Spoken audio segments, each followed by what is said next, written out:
সুপ্রিয় দর্শক, আরটিভির বিশেষ আলোচনা আরএফএল গোল্ড টেবিল অনুষ্ঠানে আপনারা যারা দেশে এবং দেশের বাইরে থেকে আমাদের অনুষ্ঠান দেখছেন তাদের প্রত্যেককে স্বাগত জানাচ্ছি। আজ আমরা কথা বলবো পরবর্তী নির্বাচন নাকি আগাম সংকটের আভাস। প্রিয় দর্শক, এই বিষয়ে কথা বলবার আগে চলুন আজকে আমাদের সঙ্গে যেসব বিজ্ঞ আলোচক যোগ দিয়েছেন তাদের সঙ্গে আমরা পরিচিত হই। আমার ডান দিকে আছেন, মাইক্রোফোন নিয়ে যদি আপনার পরিচয়টা দিন। নাজমুল আহসান কলিমুল্লাহ। আর একটু যদি পরিচয় বলেন। চেয়ারম্যান জানিপপ। জি, আপনাকে স্বাগত জানাচ্ছি। অধ্যাপক অপু উকিল, সাধারণ সম্পাদক বাংলাদেশ যুব মহিলা লীগ। গোলটেবিলে স্বাগত। মেজর জেনারেল মোহাম্মদ আব্দুর রশিদ, অবসরপ্রাপ্ত, আমি নিরাপত্তা বিষয়ে পড়াশোনা করি। ওয়েলকাম। শাহজাহান খান এমপি, নৌ পরিবহন মন্ত্রী। গোলটেবিলে আপনাকে স্বাগত। আমার বাঁ দিকে আছেন অবসরপ্রাপ্ত মেজর জেনারেল সৈয়দ মোহাম্মদ ইব্রাহিম বীর প্রতীক, চেয়ারম্যান বাংলাদেশ কল্যাণ পার্টি। ওয়েলকাম। আমিনা মহসিন, অধ্যাপক আন্তর্জাতিক সম্পর্ক বিভাগ, ঢাকা বিশ্ববিদ্যালয়। আপনাকে স্বাগত জানাচ্ছি। এবং সর্বশেষ আমি নীলুফার চৌধুরী মনি, সদস্য বাংলাদেশ জাতীয়তাবাদী দল, জাতীয় নির্বাহী কমিটি। আপনাকে স্বাগত জানাচ্ছি। প্রিয় দর্শক, আজকে যে 7 জন আলোচক আমাদের সঙ্গে যোগ দিয়েছেন আপনারা তাদের পরিচয় শুনলেন। আমরা কথা বলবো। প্রথমে আমি শুরু করতে চাই একটি খবর দিয়ে। সেই খবরটি হচ্ছে, স্থানীয় সরকার মন্ত্রী ও আওয়ামী লীগের সাধারণ সম্পাদক সৈয়দ আশরাফুল ইসলাম বলেছেন 2019 সালের 28 জানুয়ারি পর্যন্ত বর্তমান সরকার ক্ষমতায় থাকবে। এই সরকারের মেয়াদ 5 বছর এবং মেয়াদ শেষে সংবিধান অনুযায়ী নির্বাচন হবে। যতই চাপ বা প্রেসার দেয়া হোক না কেন, সংবিধান অনুযায়ী নির্বাচন হবে, তিনি রিপিট করেছেন। এবং সংসদীয় গণতন্ত্রের দেশগুলোতে যেভাবে নির্বাচন হয় বাংলাদেশেও সেভাবে নির্বাচন হবে। নীলুফার চৌধুরী মনি, প্রতিক্রিয়া কি এই বক্তব্যে? ধন্যবাদ আপনাকে এবং যারা শুনছেন দেখছেন প্রত্যেককেই। আমি আসলে প্রত্যেকটা মানুষই উপরে উঠতে খুবই পছন্দ করে। মানুষের স্বপ্ন না থাকলে মানুষ হয়তো বেঁচে থাকতো না। সেই হিসেবে আওয়ামী লীগের সাধারণ সম্পাদককে আমি ধন্যবাদ জানাচ্ছি। কিন্তু আমি সেই সাথে বলতে চাই, অতীতে একটু ফিরে যেতে চাই। সেই অতীতটা হচ্ছে 1975 সালে 25শে জানুয়ারি এমন একটা বিল পাশ হয়েছিল, সেখানে আজীবনের রাষ্ট্রপতি আমরা পড়েছি বইতে। আমরা তখন হয়তো দেখিনি, পড়ালেখা করি না তখন, কিন্তু আমরা পরবর্তীতে দেখেছি সেটারও কিন্তু সময়সীমা খুব ছিল না। তার মানে আমি কিন্তু এখানে কোনো মন্দ কোনো চিন্তা করছি না, আমি ভালো চিন্তা থেকেই বলছি। একটা সরকার হয়েছে। আমার প্রশ্ন সেইখানেই যে উনি 5 বছর বলছেন কেন? তার মানে কি উনাদেরই খুব সমস্যা যে আসলে 5 বছর থাকতে পারবো কিনা? উনারাই কি ভয়ে ভীত? কারণ ভয় ভীত হওয়াটা অতীব স্বাভাবিক এই কারণে যে 153 সিটে, যদি আমি বাংলাদেশকে গণতান্ত্রিক দেশ বলি, 153 সিটে কোনো নির্বাচনই হয়নি। গণতন্ত্র কাকে বলে? সংখ্যাগরিষ্ঠতাকে নিয়ে গণতন্ত্র হয়। সেখানে 153 সিট, অবশ্যই 300 সিটের মধ্যে সংখ্যালঘিষ্ঠ বলে আমি চিহ্নিত করতে পারি না, যেহেতু আমি 2 কলম পড়ালেখা জানি এবং অঙ্কবিদ্যা খুব কম জানলেও এত কম জানি না যে যোগ বিয়োগটা আমি পারবো না। আর 147 সিট, সেই 147 সিটটা কিন্তু কোথাও 3%, কোথাও 4%, কোথাও 5%, যেটার আমাদের জানিপপের এখানে চেয়ারম্যান আছেন, আমি শ্রদ্ধার সাথে তাকে বলছি, যেখানে জরিপ করতে ওনাদের পূর্ণ 3 দিন সময় লেগেছে। সেখানে পূর্ণ 3 দিন। বাংলাদেশ নাকি ডিজিটাল হয়েছে। ডিজিটাল বাংলাদেশে ভোট গণনা করতে এত টেলিভিশন বিগত সরকার দিয়েছেন, মানে বিগত সরকার বলতে এখনো যারা আছেন আমি তাদেরকেই বলছি, এতগুলো টেলিভিশন, এতগুলো সাংবাদিক, এতগুলো মিডিয়া, এতগুলো জানিপপদের মতো নির্বাচক, পর্যবেক্ষক, তারপরে 3 দিন লাগলো। কি বিচিত্র সেলুকাস! সেই বিচিত্র সেলুকাস নিয়ে অবশ্যই বর্তমান সাধারণ সম্পাদক কেমন কথা বলবে, এটা আমি অবাক হওয়ার কিছু নাই। এবং বাংলাদেশের জনগণ, আমরা যত বোকামনি করি আমাদের চেয়ে তারা অনেক বেশি চালাক। আমি আজকে জামালপুরে নির্বাচনী এলাকা থেকে এসেছি। সেইখানে উপজেলা নির্বাচন হচ্ছে, আপনারা জানেন। সেখানে অনেক নীরব বিপ্লব ভোট আছে, যারা চান্স পেলে, যারা সারা জীবন আওয়ামী লীগ করতো, চান্স পেলে তারা অন্য কোথাও ভোট দিবে। যেহেতু এটা স্থানীয় সরকার, আমি বিএনপি বলবো না, জাতীয় পার্টি বলবো না, কিন্তু তারা অন্য জায়গায় দিবে। এটা কিন্তু মানুষের হৃদয়টাকে, আর যাই হোক, এখানে ধমকানো যায় না, ধাক্কা দেওয়া যায় না, ঝাঁকি দেওয়া যায় না। গণতন্ত্রকে এটা করা যায় না, করতে গেলে এটা উল্টা হয়ে যায়। আজকে আমরা যখন কথা বলছি, গতকালকে আমরা আমেরিকার একটা তথ্য পেয়েছি, আবার সিনেট একটা তথ্য আছে যে 5ই জানুয়ারির ত্রুটিপূর্ণ নির্বাচন বাংলাদেশকে ঝুঁকির মধ্যে ফেলেছে। আমরা দেখেছি যে কমনওয়েলথ বলেছে নতুন নির্বাচনের জন্য সংলাপের তাগিদের বিকল্প নেই। এই যে এত, আমরা বাংলাদেশ অবশ্যই সমাজবদ্ধ একটা দেশ, আমরা সমস্ত বিশ্বের একটা দেশ, বিশ্বের মধ্যে আমরা জাতিসংঘকে মানি, আমরা বিশ্বের বিভিন্ন শক্তিকে মানি, বিভিন্ন গণতন্ত্রকে মানি। যদি এই মানাটা মানা হয়, হৃদয়ের কথা হয় যে আমি মন থেকে মানি, তবে এতগুলো মানুষ যখন কথা বলছে আর এতগুলো শুভঙ্করের ফাঁকি নিয়ে 5 বছর থাকা যায় না। এটা মনে হয় সাধারণ সম্পাদক মহোদয় খুব ভালোভাবেই বুঝেছেন, তাই ঠাকুর ঘরে কেড়ে আবারও বলছি, এই জন্য উনি বারবার বলছেন 5 বছরই। এই বিষয়ে আমরা জানতে চাইব যুব মহিলা লীগের সাধারণ সম্পাদক অধ্যাপক উপ উকিল এই 5 বছরের ব্যাপারটা যদি পরিষ্কার করেন। ধন্যবাদ আপনাকে। স্বপ্নের কথা বলা হয়েছে। মার্টিন লুথার কিং আমেরিকাকে স্বপ্ন দেখিয়েছিলেন, বলেছিলেন আই হ্যাভ আ ড্রিম, এবং তার সেই স্বপ্নকে ধারণ করে আজকে আমেরিকা এই পর্যায়ে পৌঁছেছে। ঠিক তেমনি জাতির জনকের কন্যা মাননীয় প্রধানমন্ত্রী জননেত্রী শেখ হাসিনা 2008 সালে জাতিকে স্বপ্ন দেখিয়ে বলেছিলেন I have a dream, I want to see an important technological dynamic digital city in Bangladesh, এবং সেটি তিনি করতে পেরেছেন। আজকে আমরা মধ্যমায়ের পথে চলছি, এটা আমার কথা না, অর্থনীতিবিদদের কথা। এবং সেই বাংলাদেশকে টেনে পেছনে নেবার জন্য যে অপচেষ্টা হয়েছে, সেটি থেকে বের করবার জন্য এই 5 বছর আবার আমাদেরকে এই মানুষের সেবা করবার জন্য, দেশকে এগিয়ে নেবার জন্য কাজ করতে হবে। এ প্রসঙ্গে আমি একটি তথ্য উপস্থাপন করতে চাই। সিপিডি থেকে বলা হয়েছে কিছুদিন আগে, গত 6 মাসে বিএনপি জামাতের সহিংসতার কারণে বাংলাদেশে শুধুমাত্র 4টি খাতে 49,018 কোটি টাকা আমাদের জাতীয় সম্পদ নষ্ট হয়েছে। 4টি খাতে, কৃষি, পর্যটন, পরিবহন সেক্টর এবং গার্মেন্টস শিল্প।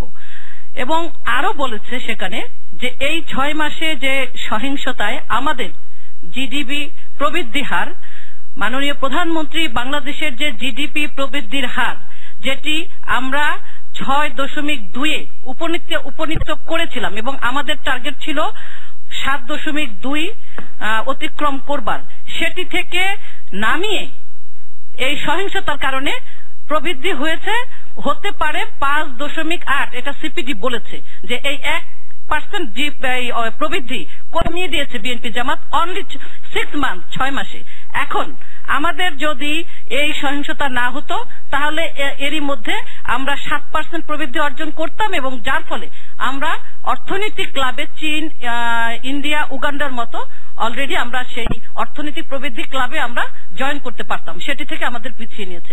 এখন আমাদেরকে এই অর্থনৈতিক তারল্যে বা আমাদের এই প্রবৃদ্ধির যে তারল্যে আবার ফিরে যাবার জন্য এই সরকারকে আবার শ্রম দিতে হবে, এবং এইখানে এই সরকারকে 5 বছরের জন্য পরিকল্পনা যে করেছে সেই পরিকল্পনায় পাঠ হতে হবে। এখন নির্বাচন নিয়ে আমাদের নিরুফার চৌধুরী মনি যে কথাগুলো বলেছেন, এটি তাদের বলার কথা, তারা নির্বাচনে যায় না, একদিকে আক্ষেপ আছে, একদিকে তাদের ক্ষমতায় না যাওয়ার একটি বেদনা আছে, সেই দিক থেকে তিনি এটি বলতে পারেন। এবং আমি এটা বিশ্বাস করি তিনি নিজেও মনে মনে চেয়েছিলেন যে নির্বাচন করবেন, নির্বাচনে আসবেন, এবং সেখানে দ্বৈত বিএনপির যে দ্বৈত নেতৃত্ব, সেই দ্বৈত নেতৃত্বের কারণে ডিসিশন নিতে না পেরে, জামাতের পৃষ্ঠপোষকতার কারণে, আইএসআই এর কারণে তারা নির্বাচনে আসতে পারে নাই। না এসে এখন নির্বাচনকে যদি কোন রকম তারা কলঙ্কিত করতে চায়, সেটির জন্য তাদের দায় দায়িত্ব নিতে হবে। নির্বাচিত হয়েছে সরকার, 5 বছর অবশ্যই থাকবে, এটি সাংবিধানিক প্রক্রিয়া, সাংবিধানিক ভাবেই থাকবে। এবং থেকে যেটি বলা হয়েছে যে ভয় ঠাকুর ঘরে কেড়ে কলা খায় কে, এই যে কলা খায় কেড়ে ঠাকুর ঘরে কে, এই যে প্রসঙ্গটি, এটা আওয়ামী লীগ তো কোনো ভয়ের বিষয় না। আওয়ামী লীগের তো আমি কলা খাই না, আমরা তো লুকোচুরি খেলা খেলি না, আমরা তো বিদেশিদের উপরে আত্মনির্ভরশীল বা বিদেশিদের কাছে বিকিয়ে দেই না। কথায় কথায় আমেরিকার কথা বলা, আমেরিকার পার্লামেন্টে কি বললো সেটি নিয়ে এই গোল টেবিলে বলা বা বিবৃতি দেওয়া, প্রেস কনফারেন্স করা। আমি বলতে চাই যে আমেরিকা কি বিএনপিকে ক্ষমতায় বসিয়ে দেবে? সে বাংলাদেশের জনগণকে অবজ্ঞা করে সেটি যদি পারত, চেষ্টা হয়েছিল। আমরা তো দেখেছি সকালে, বিকালে, সন্ধ্যায় বিএনপির নেত্রীর সঙ্গে করেছে মার্জিনা সাবরা বৈঠক? তারা কি পেরেছে জনমত উপেক্ষা করে তাদেরকে ক্ষমতায় বসাতে?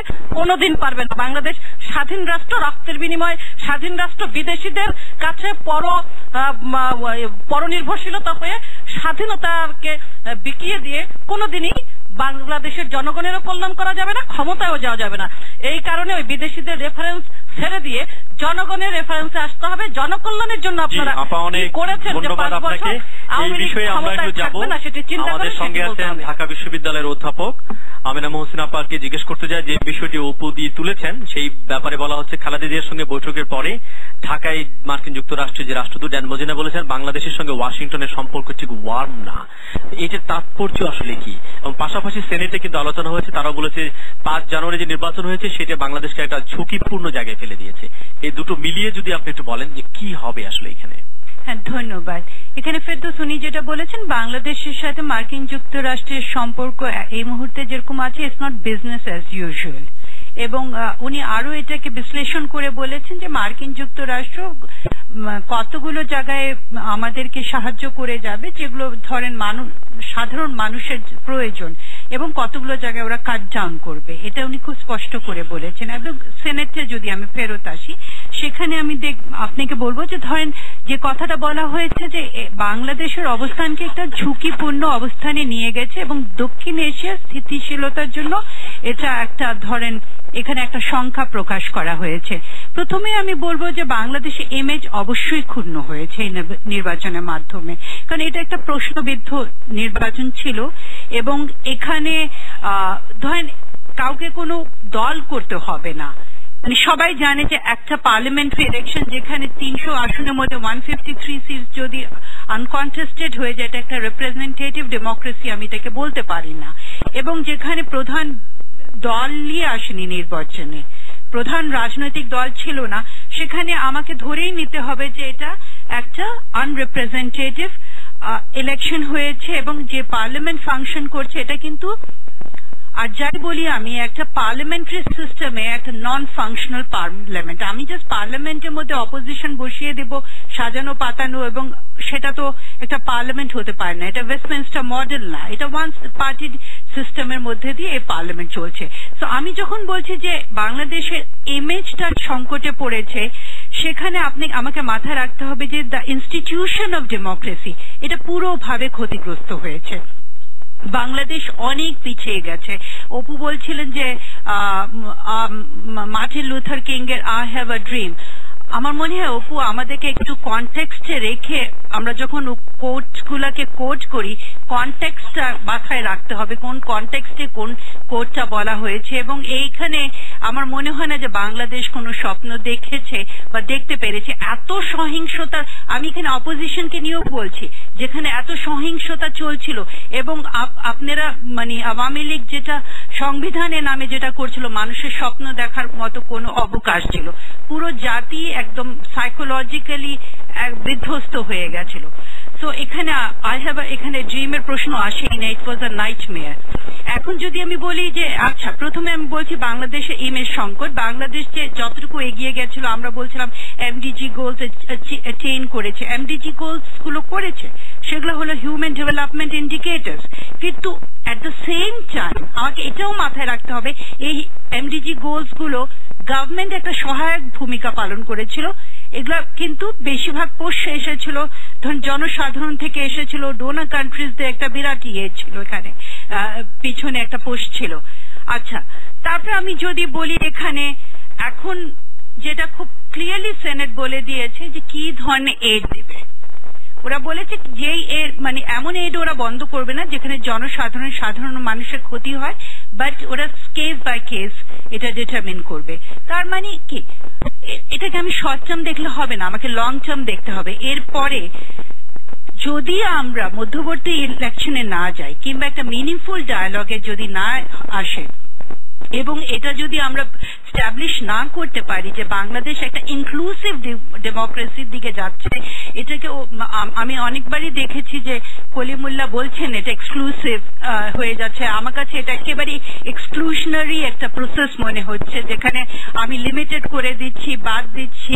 এই যে এক্সক্লুশনারি ইলেকশনের মধ্যে দিয়ে আমরা গেলাম, এবং একটা এক্সক্লুশনারি ডেমোক্রেসি কখনো হতে পারে না। It can be one party autocracy, one party anything but democracy. সেখানে এখন যখন আবার ডোনার্সরা বসবে এড দিতে, ওরা কিন্তু চিন্তা করবে যে কি বিষয় এড দিবে, আদৌ কি এড দেবে কিনা।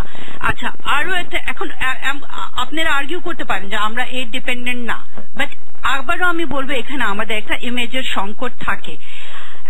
আবার একটা দেশের পররাষ্ট্রনীতি কিন্তু ততটাই শক্তিশালী হতে পারে এবং তখনই শক্তিশালী হয় যখন আমরা দেখি একটা ইন্টারনাল কনসেনসাস থাকে, কোহেশন থাকে।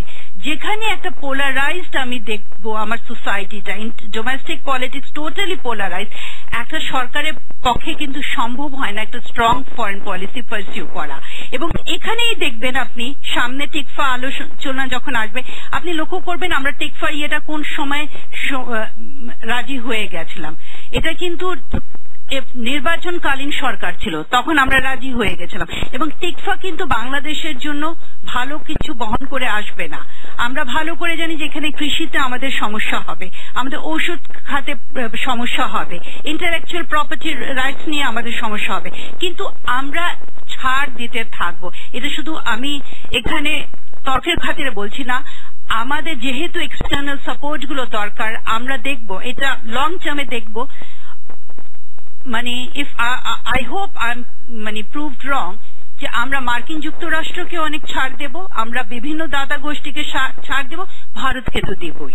এই জিনিসটা আমি এখন বলে যাচ্ছি, আপনি দেখেন যদি আমাদের এটা ইন্টারনাল কোহেশন না। যেটা বলবার চেষ্টা করেছেন যে বিএনপি ভরসা করে আসছে মার্কিন যুক্তরাষ্ট্র তাদেরকে ক্ষমতায় বসাবে, এর কোনো তাৎপর্য আছে কিনা? না, আমি মনে করি না যে বিএনপি সেটা আশা করে আছে। বিএনপি আন্দোলনে খুব সফল হতে পারেনি, সেই প্রেক্ষাপটে তিনি বলবার চেষ্টা করেছেন।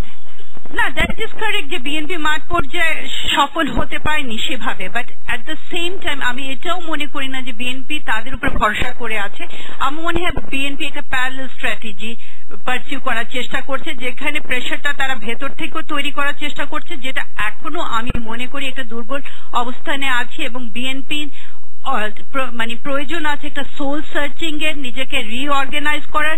বিএনপি কাকে সাথে নিয়ে আন্দোলন করবে, কাকে সাথে রাখবে না, এই সমস্ত ব্যাপার বিএনপি নিজের টার্মস এগুলোকে ডিটারমিন করতে হবে। এগুলো আবার বারবার যদি আপনি বলেন যে অমুককে ছেড়ে আসেন, অমুককে ছেড়ে আসেন, তখন একটা প্রবলেম দাঁড়িয়ে যায়। এরকম অবস্থানে কিন্তু বিএনপি নিজেকে দুর্বল দেখাতে চাইবে না। বাট যেটা মার্কিন যুক্তরাষ্ট্রের ব্যাপারটা আসছে, সেখানে আমি বলবো যে বিএনপি একটা এক্সটার্নাল, আমি যদি এখানে খুব খোলা মেলা ভাবে বলি যে আওয়ামী লীগও কিন্তু ভারতের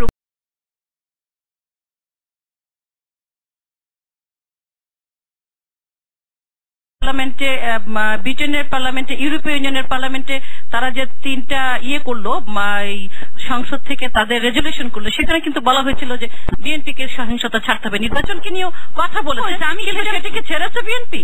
না না, আমরা কথা বলছিলাম, বিএনপি তো জামাতকে ছাড়লো না, এবং জামাতকে ছাড়তে বলা হওয়াতে আপনি আবার সেই প্রসঙ্গটা নিয়ে আসলেন। তাহলে আমেরিকার কথা কি বিএনপি বা শুনছে? না না, আমি খুব ক্লিয়ারলি বলছি যে বিএনপি কে এটা রিঅর্গানাইজ করতে হবে, নিজেকে সোল সার্চিং করতে হবে, কি ধরনের আন্দোলন তারা চালাবে সেটা বিএনপি কে একটা লং টার্ম স্ট্র্যাটেজি তাদেরকে ঠিক করতে হবে। But at the same time আমি এটাও মনে করি না যে বিএনপি মনে করে যে আমেরিকা এসে তাদেরকে ক্ষমতায় বসিয়ে দিবে।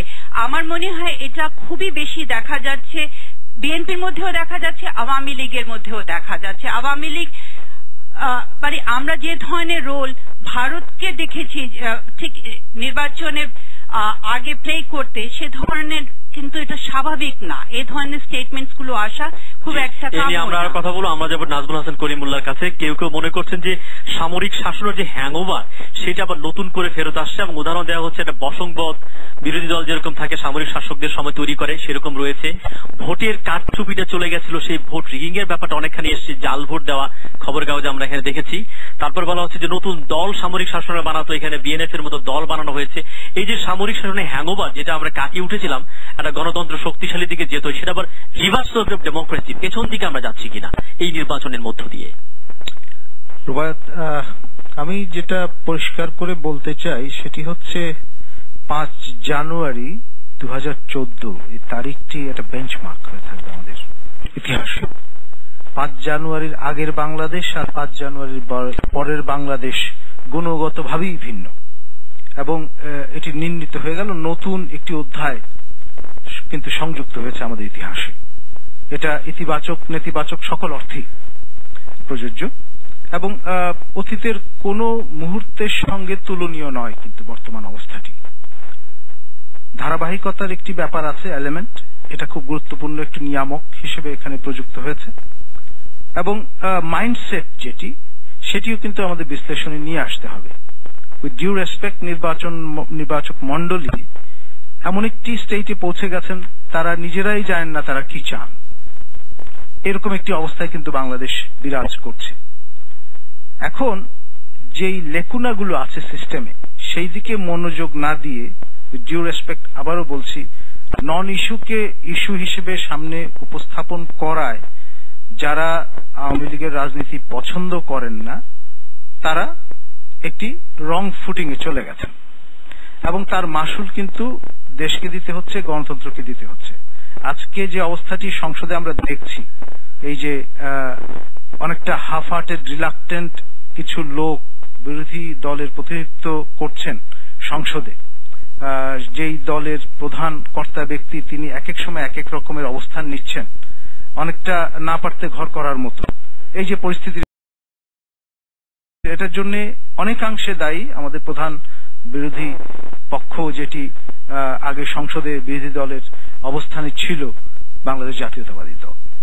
এটি পরিষ্কার করে কিন্তু মনে করতে হবে, কারণ এই বিষয়টা যদি কগনিজেন্স আমরা না নিই, আপা যে সোল সার্চিং এর কথাটি বললেন সেটা কিন্তু ধর্তব্যের মধ্যে ধরা হবে না, এবং যে কোনো দলই কিন্তু ভুল করতে পারে।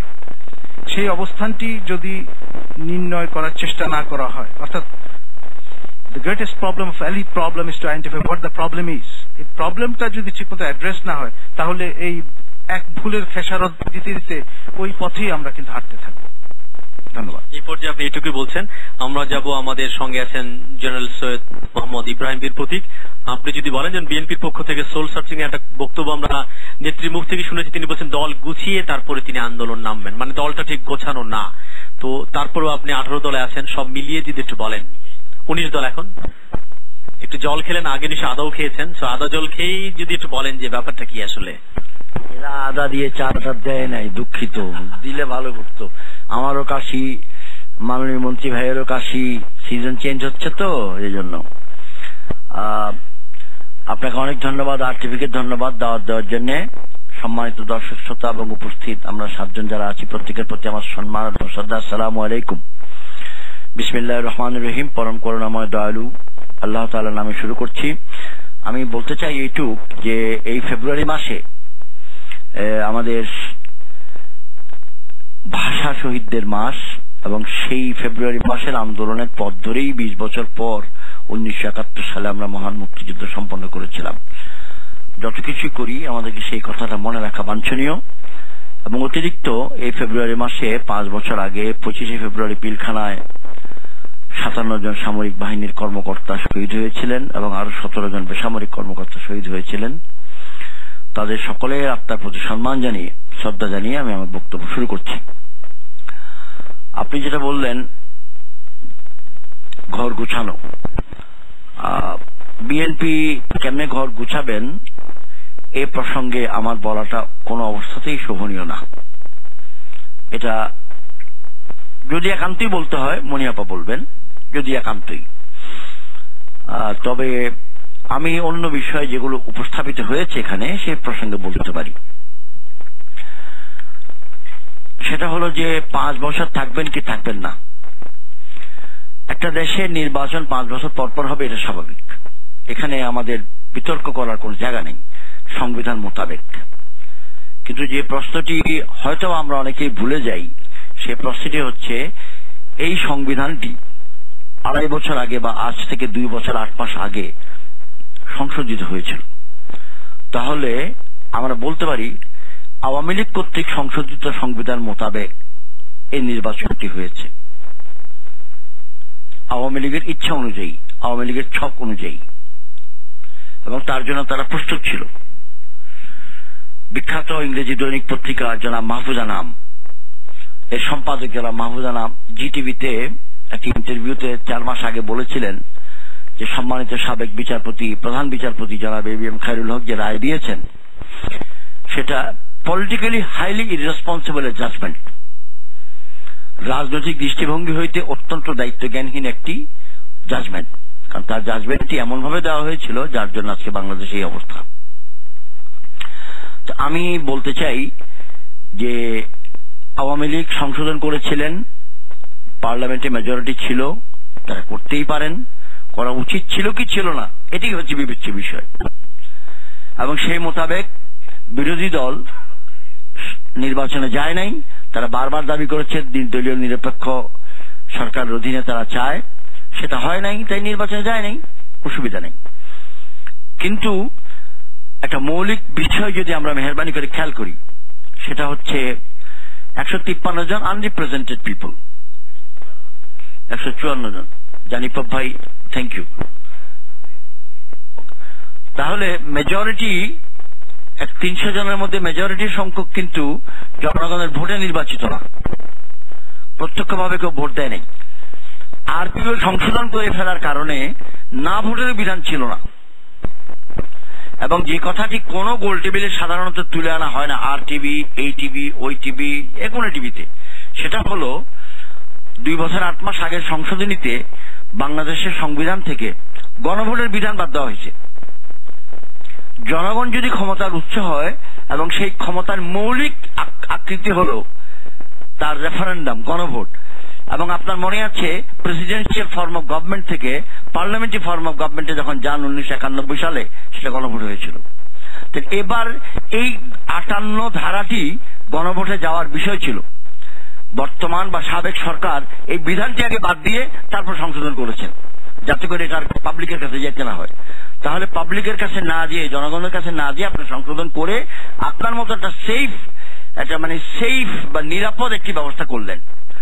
আমার পরবর্তী বক্তব্য, এই সরকারকে আমি বলবো মাইনরিটি কর্তৃক নির্বাচিত একটি সরকার, মাইনরিটি মানে সংখ্যার দিক থেকে, কোন অবস্থাতে মেহরবানি করে এটাকে অন্য কোন দৃষ্টিভঙ্গি থেকে নিব না। মাইনরিটি কর্তৃক নির্বাচিত একটি সরকার মেজরিটিকে শাসন করার জন্য, এটা গণতন্ত্রের ধারা বা তত্ত্ব বা ভাবনা বা চিন্তায় পড়ে কিনা এটি প্রশ্ন। যেহেতু 154টি আসনে ওরা ভোটও দিতে পারে নাই, না ভোটের বিধান বাতিল করায় নাও বলতে পারে নাই, তাহলে তাদের মতামতটা কোথায় গেল জানি না। এখন আমি মনে করি সম্মানিত সাধারণ সম্পাদক সাহেব যেহেতু বলেছেন 5 বছর থাকবেন, সাংবিধানিকভাবে সত্য, কিন্তু এটা ওই আওয়ামী লীগ কর্তৃক সংশোধিত সংবিধান মোতাবেক। যখন মানুষ যে কোনো একটা প্রক্রিয়াকে বাধাগ্রস্ত করে, সেটা স্বাভাবিকভাবে যদি উত্তরানো সম্ভব না হয়, তখন অস্বাভাবিকভাবে মানুষ কিন্তু উত্তরায়। এটাই হচ্ছে পৃথিবীর নিয়ম। জি, আপনি কিসের ইঙ্গিত দিচ্ছেন?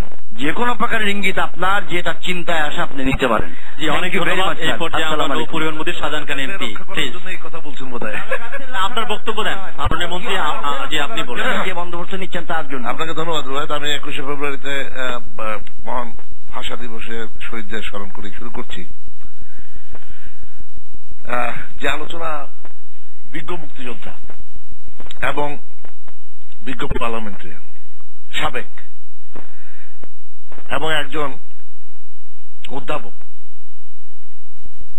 আমরা এমনই একজন অধ্যাপকের কাছে হয়তো আমরাও শিক্ষা লাভ করেছি।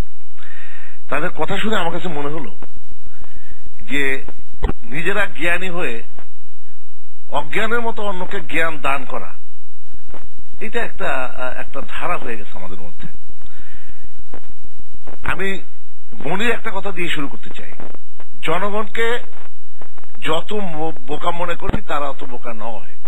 ও ঠিক কথা বলেছে, জনগণ বোকা নয় বলেই তো আজকে আওয়ামী লীগ ক্ষমতায়। জনগণ যদি বোকাই থাকতো তাহলে তাহলে তো আজকে জামাতকে নিয়ে বিএনপি যে ঘর করেছে তারাই আজকে ক্ষমতা আসতো। আর অদ্ভুত ব্যাপারটা হলো যে আমার মুক্তিযোদ্ধা ভাই, আমি সম্পূরক যোগ করতে চাই, আপনার জন্য ভালো হবে। ছোটবেলায় খেলতাম, খেলতে খেলতে ভুল হলে বা শক্তি বেশি থাকলে বলতাম থুক্কু। এইবারের সরকারটা হচ্ছে থুক্কু সরকার, থুক্কু দিয়ে আরেকবার। এটা আসলে ওই থুক্কু সরকার, এটা সরকার যাই কও 5 বছর আমরা ইনশাআল্লাহ ক্ষমতায় থাকবো, এটা নিশ্চিত থাকো, থুক্কু দেওয়া যায় না। তো আমি বিষয়টা বলতে চাই, 153টি আসন বিনা প্রতিদ্বন্দ্বিতা হয়েছে। বাংলাদেশে আর বিনা প্রতিদ্বন্দ্বিতায় কখনোই কি সংসদ বা অন্য কোন নির্বাচনে কেউ নির্বাচিত হয় নাই? বহু উদাহরণ আছে। 49টা আসন বিনা প্রতিদ্বন্দ্বিতা হয়েছে যখন বিএনপি 1996 সালে নির্বাচন করে। তখন সেটা কি হিসাবে দেখবেন, তখন 26.1% ভোট তখন পড়েছিল। কি হিসাবে দেখবেন? সত্যকে আপনারা যদি অস্বীকার করেন তাহলে পরে আমার মনে হয় নিজের বিবেকের সঙ্গে প্রতারণা করা।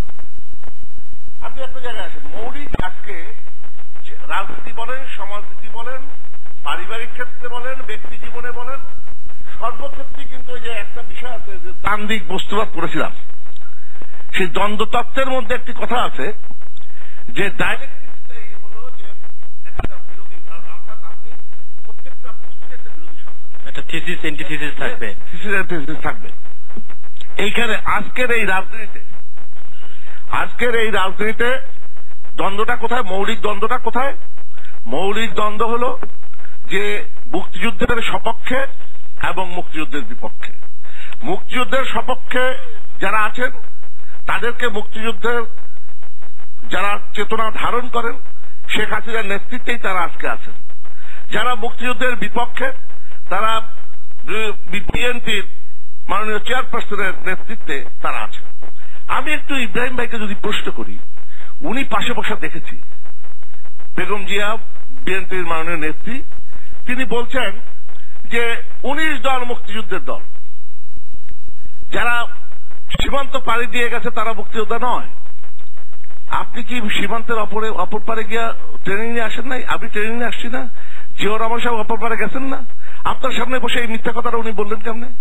আর আপনার সামনে বসে কি করে আপনিও স্বীকার করেন, কোন প্রতিবাদ করলেন না? জামাত ইসলাম কি মুক্তিযুদ্ধের দল? জামাত ইসলাম তো রাজাকার এবং নাম কি আলবদর সৃষ্টি করে আমার দেশের মানুষ হত্যা করেছে। এই যে আমার বোন একজন অধ্যাপিকা, ওনাদের মতো বুদ্ধিজীবীদের হত্যা করেছে।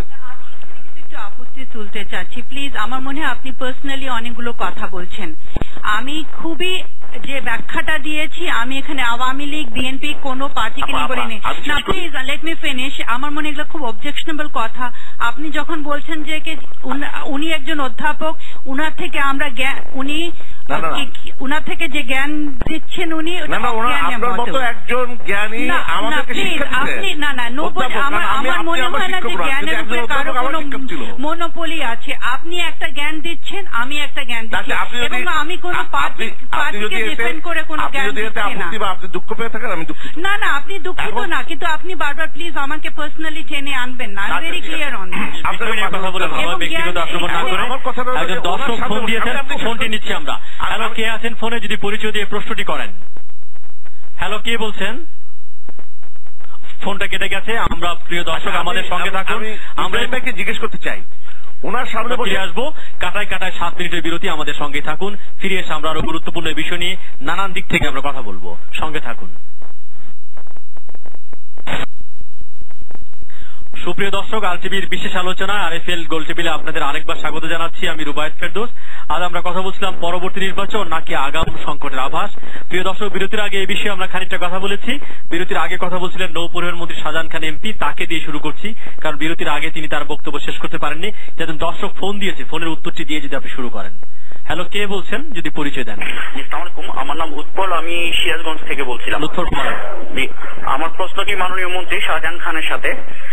আমার প্রশ্নটি হল যে আসম ফিরোজ 1975 সালে বঙ্গবন্ধুকে হত্যার পর রাজপথে আনন্দ মিছিল করেছিল, সেই আসম ফিরোজ এখন আবার সংসদে চিফ হুইপ হয়ে ক্যাশের পরিবর্তে ক্যাশ টাকা চালাচ্ছে। এইরকম দুর্নীতিবাজ এবং মীর জাফরের মতো লোককে কেন এই সংসদে চিফ হুইপ করতে হলো? আবার আরো একটি আর দরকার নেই লুৎফর, আমরা মনে হয় প্রশ্নটি পেয়েছি। মাননীয় মন্ত্রী এইটা দিয়ে যদি উত্তরটি দেন, আসম ফিরোজ সম্পর্কে যেটা বলা হয়েছে। না, আমার মনে হয় না, আমি জানি না উনি যেটা বলেছেন এটা সত্য বলে আমার কাছে মনে হয় না। আর পরে যেটা ক্যাশ এবং ক্রেস্টের বক্তব্য খবরের কাগজে আমরা দেখলাম, সেটা সম্পর্কে সে দুঃখ প্রকাশ করেছে এবং সেটা সে মানে ঠাট্টার ছলে এই বিষয়গুলো এনেছে বলে উনি যেটা আমি তার সাংবাদিক দলীয় ভাবে সতর্ক করা হয়েছে যদি হয় তাহলে এটা খুবই দুঃখজনক এবং আমার মনে হয় যে এই ধরনের একজন পদের লোক এই ধরনের বক্তব্য না দেওয়াই ভালো। আমি যে কথা বলছিলাম, ইব্রাহিম ভাই মুক্তিযোদ্ধা, ওই জন্যই ওনার সঙ্গে আমার আর্থিক সম্পর্ক। কারণ উনিও পাক হানাদার বাহিনী, পাকিস্তান হানাদার বাহিনীর বিরুদ্ধে যুদ্ধ করছে, জামাত রাজাকারদের বিরুদ্ধে যুদ্ধ করছে, আমিও করছি। আজকেও কালকে হোক, ইব্রাহিম ভাইয়ের সঙ্গে কিন্তু আমার একটা সখ্যতা গড়ে ওঠার সম্ভাবনা 90%। কল্যাণ পার্টি আপনাদের দলে চলে আসতে পারে, অসম্ভব কিছু না। অনেক দাওয়াত ঘটন না, এটা তো বলা আবার নিষিদ্ধ। আমরা নিষিদ্ধ। আচ্ছা, আমাকে সুযোগ দিয়ে। হ্যাঁ, অবশ্যই আপনি অবশ্যই বলবেন। তো আরেকটা প্রশ্ন আপনার কাছে আরেকটা করতে চাই, সেটা হলো যে আপনি যে কথাটা বলেছি, জামাত বিরোধী দলের বিএনপির নেত্রী উনি বললেন মুক্তিযুদ্ধের দল 19 দল, তার মধ্যে জামাত ইসলাম আছে যারা রাজাকার আলবদল করেছিল, মুজাহিদ বাহিনী গঠন করে পাকিস্তানের পক্ষ নিয়েছিল, নিজাম ইসলাম তারাও এই 19 দলে আছে, এবং মুসলিম লীগ যারা শান্তি কমিটি গঠন করে যারা পাকিস্তানিদের পক্ষ নিয়েছিল তারাও আছে। আমি শুধু ওনাকে প্রশ্ন করবো একজন মুক্তিযোদ্ধা হিসেবে, উনি যদি মুক্তিযোদ্ধা না হতেন আমি প্রশ্ন করতাম না, ওনাকে প্রশ্ন করবো যে যখন ওনার উপস্থিতিতে এই ধরনের একটি কথা হলো, ওনার বিবেক কি একটু নাড়া দেয়নি যে আসলে কথাটা অসত্য, মিথ্যা? এটা ওনার কাছে আমার প্রশ্ন। আরেকটা বিষয় হলো যে যুক্তরাষ্ট্র কথা বলেছে, যুক্তরাষ্ট্র তো পাকিস্তান, যখন পাকিস্তানের সঙ্গে আমরা যুদ্ধ করি তখন 7ম নৌবহর পাঠানোর ব্যবস্থা করছিল। আমাদের পক্ষে যুক্তরাষ্ট্র স্বাধীনতার সময় ছিল। আমরা বাঙালিরা মুক্তিযুদ্ধ করেই আমার দেশ স্বাধীন করেছি, আমাদের সহযোগিতা করেছে প্রতিবেশী দেশ ভারত। তারা আমাদেরকে ট্রেনিং করেছে, আমাদের অস্ত্র দিয়েছে, অর্থ দিয়েছে, আমাদেরকে সহযোগিতা করেছে, বৈদেশিক যে একটা মানে কি বলে এটাকে, বিদেশিদের যে সহযোগিতা সেটার জন্য তারা কাজ করেছে ইত্যাদি। তো সুতরাং আমি মনে করি যে বিদেশের উপরে নির্ভরশীল হয়ে রাজনীতি, কোন জাতীয় রাজনীতিতে এটা কিন্তু কোনো ফলপ্রসূ হতে পারে না। আরেকটি বিষয় হলো যে আপনাকে একটা জিনিস আমি বলতে চাই, এই তো মানে গতকালকে এটা আজকের পত্রিকায়, অর্থাৎ 12/2 তারিখের পত্রিকায় যে জিনিসটা আছে, আপনারা সমস্ত পত্রিকায় দেখেছেন, যুক্তরাষ্ট্র প্রবেশের বাধা ছিল তারেকের। অর্থাৎ কিনা ওই যে আপনার একটা ওয়েবসাইট আছে উইকিলিক্স, সেই উইকিলিক্সে তারা এটা প্রকাশ করেছে, একটা বার্তা পাঠিয়েছিল তৎকালীন যে আপনার অ্যাম্বাসেডার, সেখানে বলেছে যে খুবই কঠিন কথাবার্তা বলেছে যে রাজনৈতিক সংগঠিত ব্যাপক মাত্রায় দুর্নীতির জন্য তারেক রহমানের দায়ী বলে দূতাবাস মনে করে। তার দুর্নীতির কারণে মার্কিন ঘোষণাপত্রের 4 নম্বর ধারার বর্ণিত গণতান্ত্রিক প্রতিষ্ঠানের স্থিতিশীলতা ও যুক্তরাষ্ট্রের বৈদেশিক সহায়তার জন্য সম্পর্ক বিনষ্ট হওয়ার মাধ্যমে যুক্তরাষ্ট্রের জাতীয় স্বার্থ ক্ষুণ্ণ হয়েছে। এর চেয়ে বড় কঠিন হলো এই বার্তা কি বলেছে, বাংলাদেশ একটি উন্নয়নশীল দেশ যেখানে জনজীবনের সর্বক্ষেত্রে পদ্ধতিগত দুর্নীতি স্বীকৃত। 2006 সালে টানা 4র্থবারের মতো ট্রান্সপারেন্সি ইন্টারন্যাশনাল দুর্নীতির সূচকে বাংলাদেশ শীর্ষ অবস্থান থাকে। এর চাইতে আরো কঠিন হলো বার্তায় তারেক রহমানকে কুখ্যাত এবং সাবেক প্রধানমন্ত্রী খালেদা জিয়ার ছেলে, যাকে সবাই ভয় পায় বলে বর্ণনা করেছেন।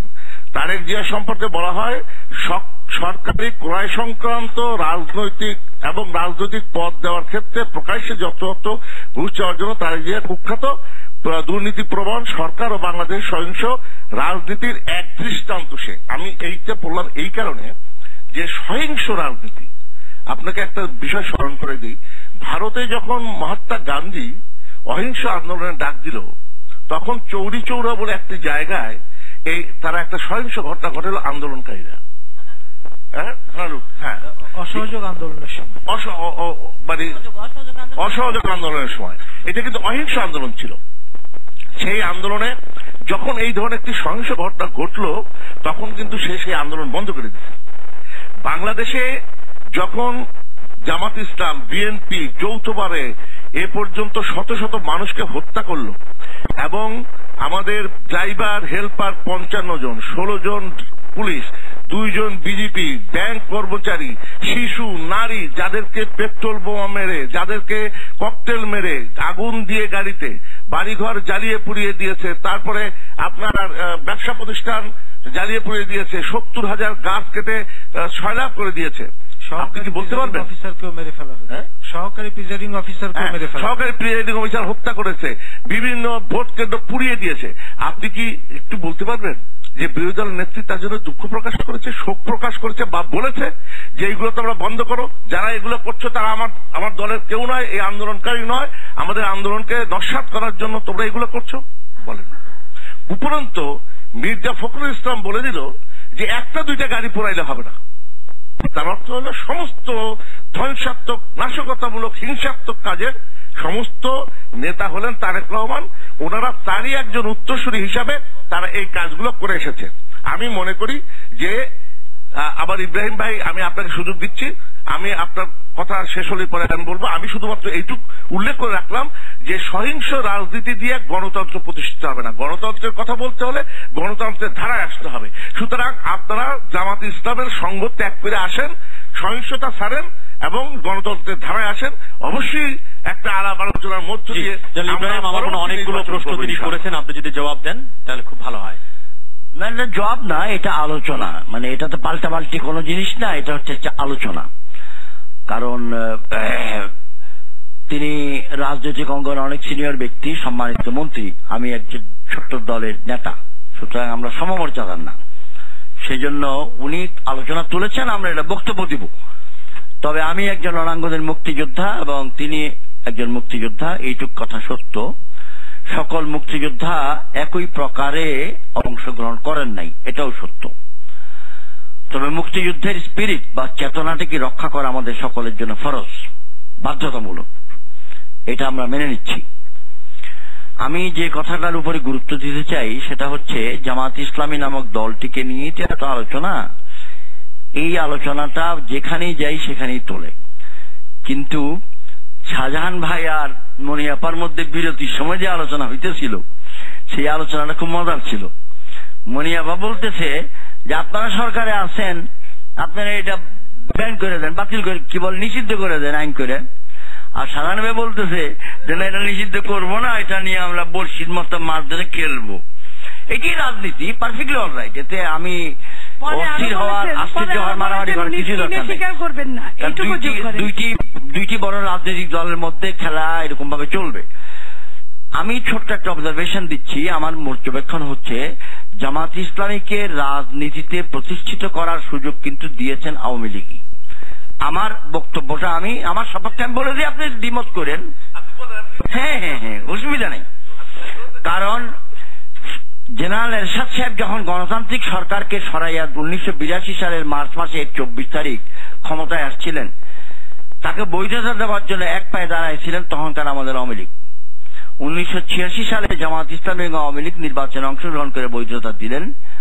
এই হলো কিন্তু জামাত ইসলামীকে সংসদে নিয়ে আসার। আরেকটু আগে গেলে না, একটু পিছনে আর কি, একটু পিছনে গেলে এই দাঁড়াবে যখন বাকশাল হয়েছিল, সকল রাজনৈতিক দল বন্ধ হয়ে গেছিল, নিষিদ্ধ ছিল, তাদেরকে যখন পুনর্জন্ম দেওয়া হইল তখন আওয়ামী লীগকেও পুনর্জন্ম দেওয়া হইল এবং জামাত ইসলামীকেও পুনর্জন্ম দেওয়া হইল ওই আমলের সরকার কর্তৃক। তো আমি যেটা বলতে চাচ্ছি সেটা হচ্ছে যে 88 সালে কিন্তু আবার কেউ নির্বাচনে অংশগ্রহণ করলো না। 91 থেকে 96 তত্ত্বাবধায়কের আন্দোলনও তারা কিন্তু একই সঙ্গে আলোচনা করলেন। আমি 1971 জামাত ইসলামী এবং 2013-14 জামাত ইসলামীর মধ্যে একটা তফাৎ আনতে চাই। কারণ 2013-14 জামাতের মধ্যে 90% হচ্ছে যারা বাংলাদেশি প্রজন্ম। এখানে যদি আপনি আইন করেন বা প্রশ্ন করেন বা সার্ভে করেন বা জরিপ করেন, যে কোনো একটা বিধান করেন যে 1971 যারা বাংলাদেশের বিরোধিতা করেছে তারা রাজনীতিতে অংশগ্রহণ করতে পারবে না, এটা একটা নৈতিক বিষয় বা নীতিগত বিষয়। কিন্তু জামাত ইসলামী নামক দলটিকে আপনি যদি নিষিদ্ধ করেন, যার মধ্যে বাংলাদেশের প্রজন্ম আছে, এটা নৈতিক হবে কিনা, নীতিগত হবে কিনা, এটা একটা বিষয়, গুরুতরভাবে চিন্তা করার বিষয়। এর পরের প্রশ্ন হচ্ছে, যে কথাগুলো ভাই বললেন যে জামাত ইসলামীকে নিয়ে আন্দোলন করেছে, সেখানে সহিংসতা হয়েছে, এই পরিস্থিতিতে আপনি ঠেলে দিলেন কেন বিরোধী দলকে? আপনি কেন সামলাইলেন না আগের থেকে? আমি যদি বলি এখন আওয়ামী লীগ ইচ্ছাকৃতভাবে পরিস্থিতিকে ঠেলে দিছে, কারণ এখানে দুটো আন্দোলন আলাদা। একটা হচ্ছে বিএনপির মূল আন্দোলন, নির্দলীয় নিরপেক্ষ সরকার প্রতিষ্ঠার আন্দোলন, যার অধীনে নির্বাচন হবে, আর আরেকটা ছিল জামাত ইসলামের মূল আন্দোলন, তাদের নেতাদেরকে বাঁচানোর জন্য। একজন দর্শক আছে, আমরা ফোনটি নিয়ে আলোচনায় আসবো। হ্যালো, কে আছেন ফোনে? পরিচয় দিয়ে প্রশ্নটি করুন। হ্যালো, কে বলছেন? জি, আমি ময়মনসিংহ থেকে মির্জা সাবির বলছি। বলুন। জি, আমার প্রশ্ন হচ্ছে উপকূলের কাছে যে 5 ফেব্রুয়ারি যে ইলেকশনটা হলো, ঠিক একই সিস্টেমে, সরি 5 জানুয়ারি, ওই একই সিস্টেমে যদি ইলেকশন করতো বিএনপি, তাহলে কি ওনারা মেনে নিতেন কিনা, এবং এটাকে ভোটারবিহীন নির্বাচন বলতেন নাকি একদম সুষ্ঠু নির্বাচন বলতেন? অনেক ধন্যবাদ। অপুদির কাছে আসবো, তার আগে আমাদের সঙ্গে একজন নিরাপত্তা বিশ্লেষক মেজর জেনারেল অবসরপ্রাপ্ত এম আব্দুর রশিদ। এখানে ফুল স্টপ দিয়ে দিচ্ছেন? জি, স্টপ দিয়ে আমরা আসবো।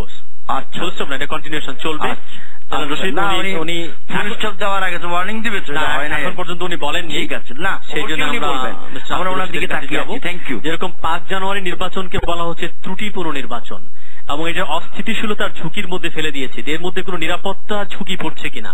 আজকাল তো সিকিউরিটি মানে হিউম্যান সিকিউরিটি অন্তর্ভুক্ত, আপনি যদি সেই প্রেক্ষাপটে বলেন। ধন্যবাদ আমাকে সুযোগ দেওয়ার জন্য। আমরা মনে করেছিলাম যে রাজনৈতিক নেতাদের এই মঞ্চে আমরা কিছু রং সংযোজন করতে এসেছি, যারা রাজনীতিতে সরাসরি নেই। তো ভালো, তো রং আমরা সবসময় দেব। তো প্রথমেই বলতে হয় বাংলাদেশের নির্বাচন। আমরা রাজনৈতিক বিশ্লেষণ না গিয়ে জনগণের যে একটা উপলব্ধি, সেখান থেকে আমরা বলতে চাই যে নির্বাচনটা অপরিপূর্ণ, কোনো সন্দেহ নেই। এখানে হচ্ছে এর কারণ, পেছনে যে কারণ ছিল সেটি আমি বলবো যে রাজনৈতিক দলের সমঝোতায় পৌঁছানোর ব্যর্থতা এবং অনড় অবস্থান, যেটাকে রাজনীতি বলে না। আমরা যেটা বলি politics is art of compromise, যেটাকে বাস্তব ভিত্তিতে চিন্তা করতে হবে। ঠিক যেমন করে এই অপরিপূর্ণ নির্বাচনে একটি সরকার এখন দেশে আছে, দেশে একটি সরকার থাকতে হবে। এখন এই সরকারকে মেনেই আবার দেশে রাজনৈতিক চর্চা যে হচ্ছে এবং সব দলই মেনে নিয়েছে। তো সেইভাবেই এই অপরিপক্কতার সাথে আমরা যেটা দেখেছি সেটা হলো কি, যে এটার পেছনে কারা দায়ী। এই দায়ভার কিন্তু শুধু সরকারি দলকে বললেই হবে না যে তারা একটা নির্বাচন করেছে এটা অপরিপূর্ণ। এটার পেছনে বিরোধী দল নয়, এই মুহূর্তে বিএনপি জামাত ও সমবায়ে দায়ী। কারণটা আমি বলছি যে গণতান্ত্রিক যে পদ্ধতিটা আছে এটাকে মারাত্মকভাবে ব্যাহত করা হয়েছে। সমঝোতায় ব্যর্থতার কারণে সহিংসতা ব্যবহার করা হয়েছে, সেটি গণতন্ত্রের পন্থা না। যার ফলে কি হয়েছে, প্রচুর জনগণকে ক্ষতি করা হয়েছে, সাধারণ মানুষকে পুড়িয়ে মারা হয়েছে, ভোট কেন্দ্রে যাবার জন্য মারাত্মক হুমকি সৃষ্টি করা হয়েছে। কোন শান্তিপূর্ণ মানুষ জীবনকে বাজি রেখে ভোট কেন্দ্রে তার ভোটাধিকার প্রয়োগ করতে যাবে, আমার মনে হয় যে সেটি অনেকেই যায়নি। তার ফলে এই যে পার্সেন্টেজ উপরে উঠছে নামছে, বিভিন্ন 5%, কেউ বলে 3%, কেউ বলছে 40%, আবার বেসরকারি এবং বিদেশি জরিপে এসছে 42। এগুলো হচ্ছে কি যে আমাদের দেশের রাজনীতিতে প্রবাহিত করার জন্য আমি দেখেছি শুরুতেই এই আপনি ইউএস সিনেটের যে তথ্য সেটি উপস্থাপন করেছেন, সেটি কি আমাদের রাজনীতির জন্য গুরুত্বপূর্ণ কিনা। আমি একটা কথা সুস্পষ্টভাবে বলতে চাই, যদিও আমাদের আন্তর্জাতিক এক্সপার্ট এখানে আছেন, যে একটি দেশের সাথে আরেকটি দেশের সম্পর্ক আর দেশের গণতন্ত্র, এর ভিতরে একটা মারাত্মক ফারাক আছে। যে একটি দেশের সাথে আরেকটি দেশের সম্পর্ক সম্পূর্ণ নির্ধারিত হয়, আমাদের ভাষায় আমরা বলি পলিটিকো মিলিটারি ইকোনমিক ইন্টারেস্ট, অর্থাৎ রাজনৈতিক, অর্থনৈতিক এবং সামরিক স্বার্থের প্রতি এক দেশের সাথে আরেক দেশের বন্ধুত্ব সম্পর্কিত। In a non-democratic setting. Otherwise, no. Otherwise, it is an extension of domestic policy. You are thinking about this one, and we are thinking about whole world global policy. আমি শেষ করি, আপনি তারপরে বলেন। যারা পরাশক্তি আছে তাদের ক্ষেত্রে এটি আরো বেশি প্রযোজ্য। এখন বাংলাদেশের গণতন্ত্রের জন্য যে আমেরিকা কাজ করে, ভারত কাজ করে বা চীন কাজ করে, এটা বললে ভুল হবে। তার স্বার্থ যেখানে আছে, উনি আগে একটা রেফার করেছেন যে এই গন্ডগোলের ভেতরে যে টিকফা চুক্তিটি গত 12 বছর 14 বছর ঝুলে আছে, সেটি কিন্তু স্বাক্ষরিত হয়েছে। তবে ওখানে একটু তথ্যগত একটু ত্রুটি আছে। স্বাক্ষরিত হয়েছে নির্বাচনকালীন সরকার দ্বারা, কিন্তু এটা অনুমোদিত ছিল নির্বাচন পূর্ববর্তী সরকারের মন্ত্রী পরিষদে। তো যেটা বললে পুরোটা বলতে হবে আর কি। এটি ঠিক এরা শুধু এক্সিকিউশন করেছে, কিন্তু এটা সিদ্ধান্তটা আগেই ছিল। এখন এটি বাংলাদেশের স্বার্থের পক্ষে কি পক্ষে না, সেটির বিবেচনায় আমি বলবো এটা ঝুলেই ছিল অনেকগুলো শর্ত সাপেক্ষে। তা একটি ছিল যে আমেরিকান সৈন্যবাহিনীকে বাংলাদেশে ঢোকার ভিসা কন্ট্রোল যেটা, সেটা অবমুক্ত করতে হবে, মুক্ত করতে হবে, অর্থাৎ তারা ঢুকতে পারবে কোন রকম ভিসা ছাড়া। সেটির উপরে বাংলাদেশের প্রচন্ড আপত্তি ছিল এবং সেটি ঝুলে এটিকে বাদ দিয়ে এটিকে এখন অর্থনৈতিক একটি চুক্তিতে নিয়ে আসা হচ্ছে, রাজনৈতিক পোর্শনগুলো বাদ দেওয়া হয়েছে। এটিও স্বাক্ষরিত হলো। তাহলে এখন সিনেটে ওনারা কি বললেন সেই বলার ক্ষেত্রে আমি আসছি যে আমরা দেখতে পাচ্ছি যে বিএনপি এর যে রাজনীতি ছিল সেই রাজনীতিটা অতিরিক্ত দেশ বহির্ভূত শক্তির নির্ভরতায় ছিল একটি। আরেকটি হলো এটি কিন্তু আত্মপ্রত্যয়ের অভাবের কারণে এটা হয়। আত্মপ্রত্যয়ের অভাব থাকার ফলে নির্ভরতা বেড়েছে। তারপরে ইলেকশন অপরিপূর্ণের ক্ষেত্রে আমরা সব দলই বলছে জরিপ কারা করছে, আমাদের আন্তর্জাতিক সংস্থা, দেশীয় জরিপও হয়েছে। বিরাট পার্থক্য কেন হলো? আন্তর্জাতিক সম্প্রদায় আমেরিকা শুরুতে একটি রোল, নির্বাচনের পূর্বে একটি রোল, নির্বাচনের পরে একটি রোল, এখন আবার আরেকটি রোল। এই যে রোল পরিবর্তন হচ্ছে, মানে তাদের আসল পলিসি কোনটা বাংলাদেশের দৃষ্টিতে সেটা দেখার জন্য আপনাকে তাদের যে পলিসি চেঞ্জিং এর যে প্রসেসটা সেটিকে বিশ্লেষণ করতে হবে। বিশ্লেষণ করে আমাদের মতো করে একটা মতামত তৈরি করতে হবে, ওদের মতামতকে গুরুত্ব না দিয়ে। আমি এটা নিশ্চিন্তে বলতে পারি যে এখন যে জিওপলিটিক্যাল সেটিং যেটা এক্সিস্ট করছে, যেখানে আপনার ভারত যুক্তরাষ্ট্রের ভিতরে যে একটা স্ট্র্যাটেজিক পার্টনারশিপ আছে, তো সেখানে আমরা দেখতে পাচ্ছি যে মুখে আপনি দেখবেন মজিনা এক কথা বলছে, স্টেট ডিপার্টমেন্ট তখনই একটু পরে আরেকটি কথা বলছে। এই যে অসামঞ্জস্যতা, ইট ইজ এ গেম। এই গেমটা আমাদের রাজনীতিকে প্রবাহিত করার জন্য, আমাদের রাজনীতিকে আর কি আপনার প্রভাবিত করার জন্য। তো এই বিষয় থেকে আমাদের সতর্ক থাকতে হবে। তো সেই বিষয়টাকে নিয়ে আমরা শুধু ওটাকেই আমাদের রাজনৈতিক ক্যাপিটাল হিসেবে ব্যবহার করব আভ্যন্তরীণ রাজনীতিতে, আমার মনে হয় এটি একটি সঠিক পথ না। আরেকটি বিষয় আমি যেটা বলতে চাচ্ছিলাম সেটি হলো যে বাংলাদেশের যেটি ঘটে গেছে, আমরা কিন্তু ওইটাই ঘটে গেছে, কার দোষ কার দায়ভার, এটা নিয়ে যত বিশ্লেষণ করব পরবর্তী, যেটাকে আমরা বলি লেসন লার্ন, শিক্ষার জন্য, সেটি ভালো। কিন্তু এটিতে আমরা এত বেশি ব্যয়িত করছি আমাদের সময় এবং মেধা, যার ফলে আমরা দেখতে চাচ্ছি বাংলাদেশ সামনের দিকে এগিয়ে যাবে। এই এগিয়ে যাওয়ার জন্য যে পরিস্থিতিটা সৃষ্টি হয়েছে, যেমন আমাদের মান্নান ভাই বললেন 5 বছর থাকবো, উনি বলছেন যে 5 বছর থাকলে, শাহজাহান ভাই বললেন 5 বছর থাকবো, উনি বলছেন যে এটি এর সাথে একটি শান্ত হুমকির চিহ্ন আমি পেয়েছি দুজনের কাছ থেকে, যে হুমকিটা হলো তাহলে কি অবস্থা হবে এটা আমরা জানি না।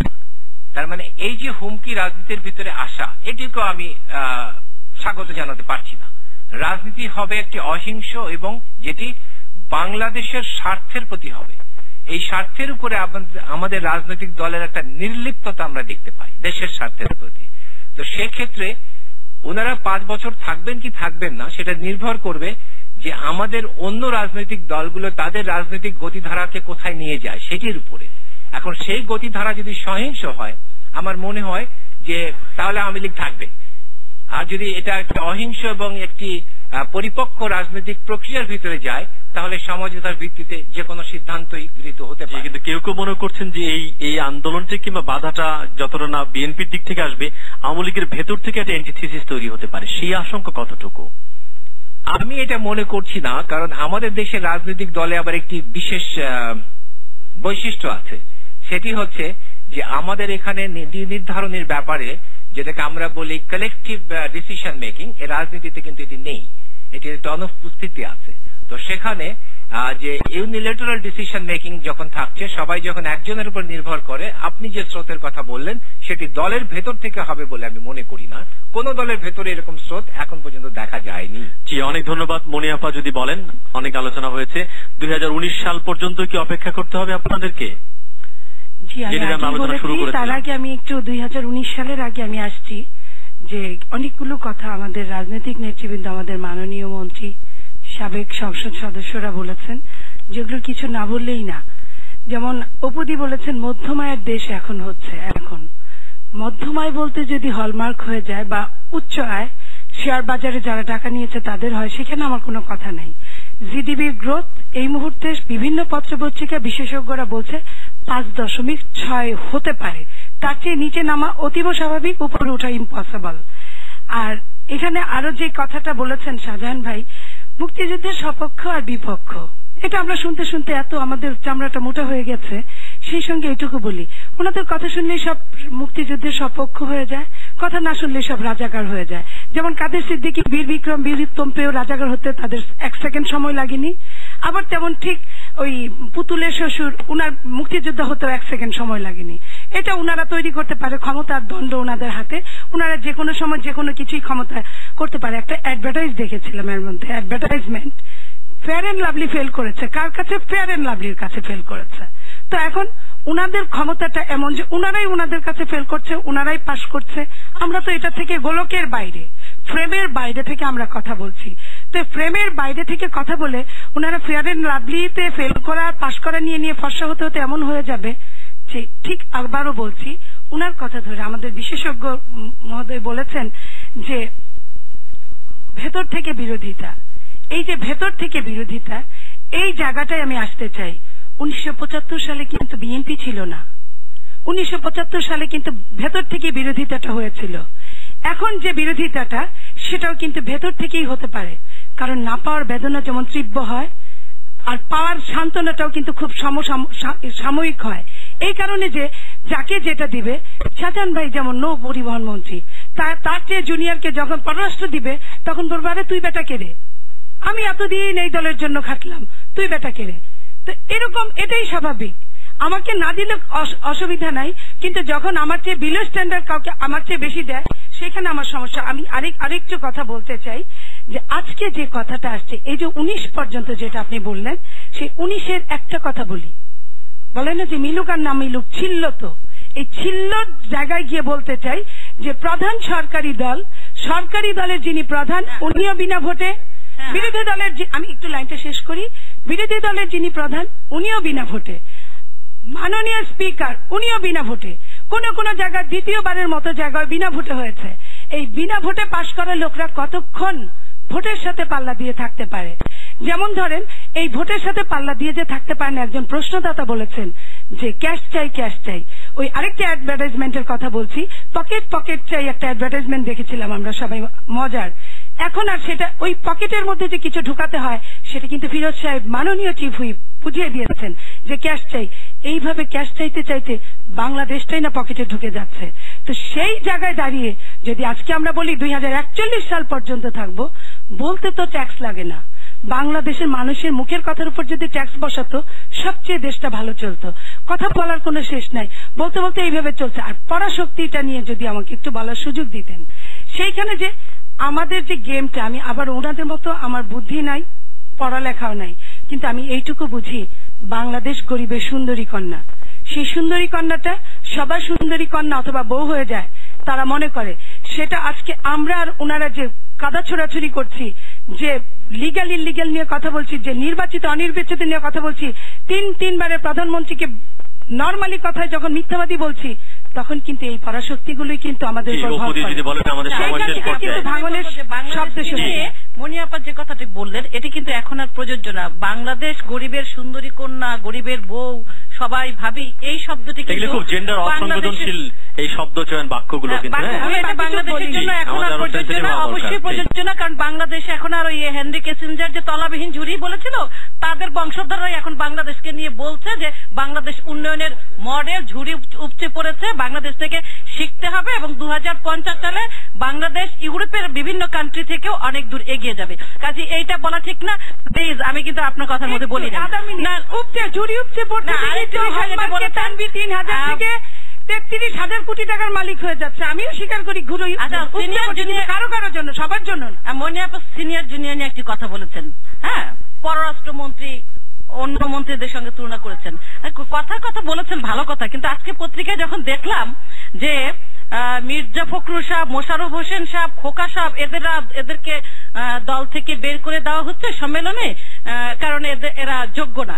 আর যখন বিএনপি নেতাকর্মীরা দেখেন যে তারেক জিয়া একজন জুনিয়র হয়ে সে একটা বড় পোস্ট দখল করে রেখেছে এবং বিদেশে বসে সন্ত্রাসের জন্য তাদেরকে নির্দেশ দিচ্ছে, মায়ের কথা শুনছে না, বেগম খালেদা জিয়া বলছে এক কথা, তারেক জিয়া নির্দেশ দিচ্ছে আরেক কথা, সেই তারেক জিয়ার পোস্ট নিয়ে এখনো কোনো ডিসিশন হয় না, অথচ সিনিয়র নেতাদেরকে বের করে দেওয়ার জন্য বেগম খালেদা জিয়া যখন ভাবেন তখন আর বিএনপি সম্পর্কে আমার বলার কিছু নাই। আর আরেকটি বিষয় আমি একটু যদি বলার সুযোগ দেন, যেটা তারেক রহমান নিয়ে যে কথাটা শাহজাহান ভাই বলেছেন, ওনারা বলতেই পারেন, কারণ সবিরোধী কথা বলা ওনাদেরই স্বভাব। যদি উইকিলিক্সের ও কথাটাই সত্যি হয়ে থাকে, উইকিলিক্সের, তাহলে আমি এটা বলবো যে উনারাই কয়েকদিন আগে বলেছেন জেন মজেনা বিএনপি স্ট্যান্ডিং কমিটির মেম্বার। তো জেন মজেনা যদি স্ট্যান্ডিং কমিটির বিএনপির মেম্বার হয়ে থাকে, কিন্তু এই কথাটা আসার কথা না, এটা জেমস মারিয়েটি বলেছিলেন আমি সেটা বলছিলাম, বলেছিলেন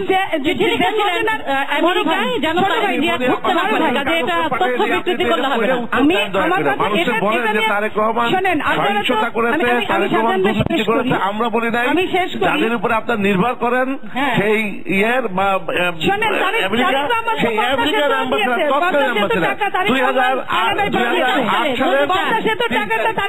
কানাডায় পাঠিয়েছে, এটা লেখা নাই, এটাও কয়েকদিন পরে বের হবে, বুঝছেন? আমি যেটা বলছি সেটা হলো যে আমেরিকা নিয়ে কথা বলেন আপনারা। যখন আজকের সরকার যখন একসময় বিরোধী দলীয় নেত্রী ছিলেন, ফ্লোরিডায় বসে কিন্তু উনি বাংলাদেশ নিয়ে অনেক বাজে কথা বলছেন, তৎকালীন সরকার নিয়ে অনেক বাজে কথা বলেছেন, কানাডায় বসে উনি অনেক বাজে কথা বলেছেন, ব্রিটেনে বসে অনেক বাজে কথা। এবং এই কালচারের কিন্তু এখন শেষ দিকে ধাবিত হয়েছে। আমি বলবো না যে বিএনপি এই কথাগুলো বলছে, বিএনপি যদি এতই বলতে পারতো তাহলে 3% ভোট 40% 3 দিনে হয়ে যেত না। বিএনপি এই জায়গায় বিএনপির ব্যর্থতা, কারণ বিএনপি সত্য কথাটা সুন্দর করে বলতে পারেন না। আর গোয়েবেলসের থিওরি এত বেশি সরকার মুখস্থ করেছে, প্রতিদিন একটা কথা বলতে বলতে বলতে বলতে তাদের এমন অবস্থা হয়েছে যে গোয়েবেলসের থিওরিটা আছে বাংলাদেশে কেন্দ্রবিন্দুতে পরিণত হয়েছে। আজকের আমার দুঃখ লাগে এই দেশের বুদ্ধিজীবীরা যখন গোয়েবেলসের থিওরি অবলম্বন করে, এই দেশের বড় বড় রাজনীতিবিদরা যখন অবলম্বন করে, তখন যে এক্সাম্পল গুলো দিচ্ছে তাহলে তো আমার বলতে হয় যে বিএনপি মিথ্যাচারের মধ্য দিয়ে জন্ম নিয়েছে। এখন যদি আমি একটু সত্যি কথা বলি তাহলে আবার মনিয়া পাখি পেয়ে যাবে। জন্মই মিথ্যাচারের মধ্য দিয়ে, যেই দলের সম্মান করা উচিত আমাদের, দাবি করে মিথ্যাচার করে, যেই দলের নেত্রী বেগম খালেদা জিয়ার জন্মদিনে মিথ্যাচার করে, ওই মানে ওই 2,500 মারা গেছে অন্য একটা ছবি পোস্ট করে বলে দেয় গিলাফ পরিবর্তন করে, যেই দলের সমস্ত মিথ্যাচারের মধ্য দিয়ে আবির্ভূত, সেই দল মিথ্যাচার নিয়ে কথা বলা। শোনেন, এই দলটা কিন্তু আপনাদের পরে কিন্তু আওয়ামী লীগ ছিল না, বাকশাল ছিল। বাকশালটা কিন্তু বাকশালের একটা মেম্বারশিপ হওয়ার জন্য জিয়াউর রহমান তোফায়েল আহমেদ ভাইয়ের বাড়িতে গিয়ে দিনের পর দিন বসেছিলেন। ওনাকে জিজ্ঞেস করবেন সংসদ ভবনে থেকে কাদা ছোড়াছড়ি করি। আমার মনে হয় এটি বাংলাদেশের রাজনীতির সবচেয়ে বেশি সমস্যা। আমাদেরকে দেখতে হবে কে কাদা ছুঁড়েছে কে কাদা ছুঁড়ে নাই, তার চেয়ে বেশি হলো যে বাংলাদেশের মুখে কতটুকু কাদা কে লাগালো, সেটি আসল বিষয়। এখন যেমন বলা হচ্ছে যে উনি একটা বলছেন উনি একটা বলছেন, আমরা সব হারিয়ে যাচ্ছি। কিন্তু নিঃসন্দেহে এটা বলতে হবে যে বর্তমান সরকারের টিকে থাকার যে গণ আস্থা গ্রহণের যে পদ্ধতি, এই পদ্ধতির মধ্যে একটি হলো সুশাসন, একটি হলো দুর্নীতি দমন, একটি হলো জঙ্গিবাদ দমন, একটি হলো অসাম্প্রদায়িকতার সমাজ সৃষ্টি করা। এই 4টি চ্যালেঞ্জ তাদের কাছে এসেছে। এখন এই নির্বাচনে যদি এই 4টি চ্যালেঞ্জ তারা মোকাবেলা করতে ব্যর্থ হয়, তাহলে ওই 5 বছর নিজে মুখে বললে কিছু হবে না। উনি যেটা বলেছেন রাইট পয়েন্টে আসতে পারেননি।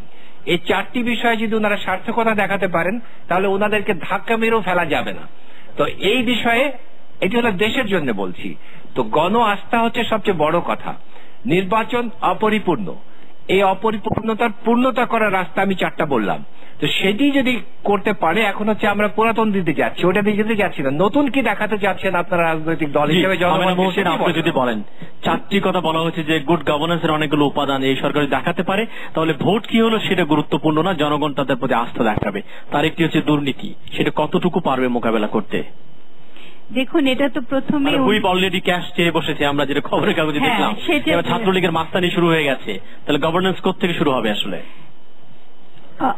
মানে এখানে দেখেন কতগুলো জিনিস আছে। গুড গভর্নেন্স আমি মেনে নিচ্ছি, কিন্তু আমাকে এখন মাথায় রাখতে হবে কি গুড গভর্নেন্স তো ধর একটা অথরিটেরিয়ান সিস্টেমের মধ্যেও গুড গভর্নেন্স আসতে পারে। ইনফ্যাক্ট আমরা দেখেছি মিলিটারি রেজিমস যখন থাকে তখনও গুড গভর্নেন্স থাকে। আপনি গভর্নেন্সের ডেফিনেশনটাকে কিভাবে নেবেন সেটাও কিন্তু একটা ব্যাখ্যার দাবি রাখে। এখন রাস্তাঘাট নির্মাণ করা যদি ডেভেলপমেন্ট হয়ে যায় এবং ধরেন প্লেন ক্রয় করা যদি ডেভেলপমেন্ট হয়ে যায় এবং তার সাথে যদি আমরা দেখি বস্তির পর বস্তি পড়ে যাচ্ছে, দলিত ছাত্রছাত্রীরা পড়ালেখা পাচ্ছে না, দেশে প্রান্তিক জনগোষ্ঠী আরো প্রান্তিক হয়ে যাচ্ছে, তাহলে আমাকে সেই একটা প্যারাডাইমটা রাখতে হবে যে ডেভেলপমেন্ট কার জন্য আমি করছি, কিসের জন্য করছি এবং ডেভেলপমেন্টের সংজ্ঞাটা কি সেটা আমাকে মাথায় রেখে এই জিনিসটা করতে হবে।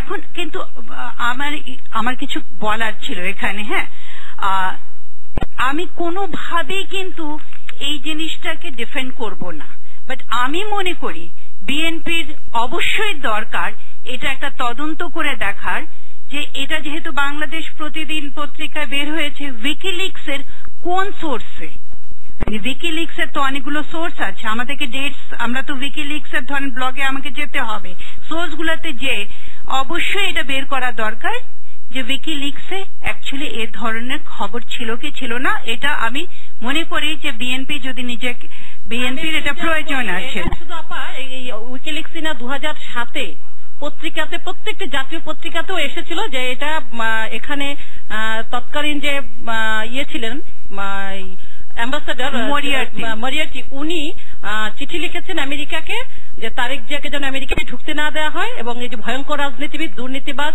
এবং বাংলাদেশের রাজনীতিতে এই যে কথাগুলো লিখে, এবং সেটা প্রত্যেকটি জাতীয় পত্রিকাতে এসেছে, প্রমাণ হয়ে গেছে, ষড়যন্ত্রের শিকার দেশীয়। না, আমি কিন্তু তারেক জিয়াকে ডিফেন্ড করছি না, প্লিজ, বলে কিন্তু আপনারা অনেক কিছু করেছেন। একবার কিন্তু আমরা আমার মনে হয় যে আমেনা মহসিন আপা একটু শেষ করুন।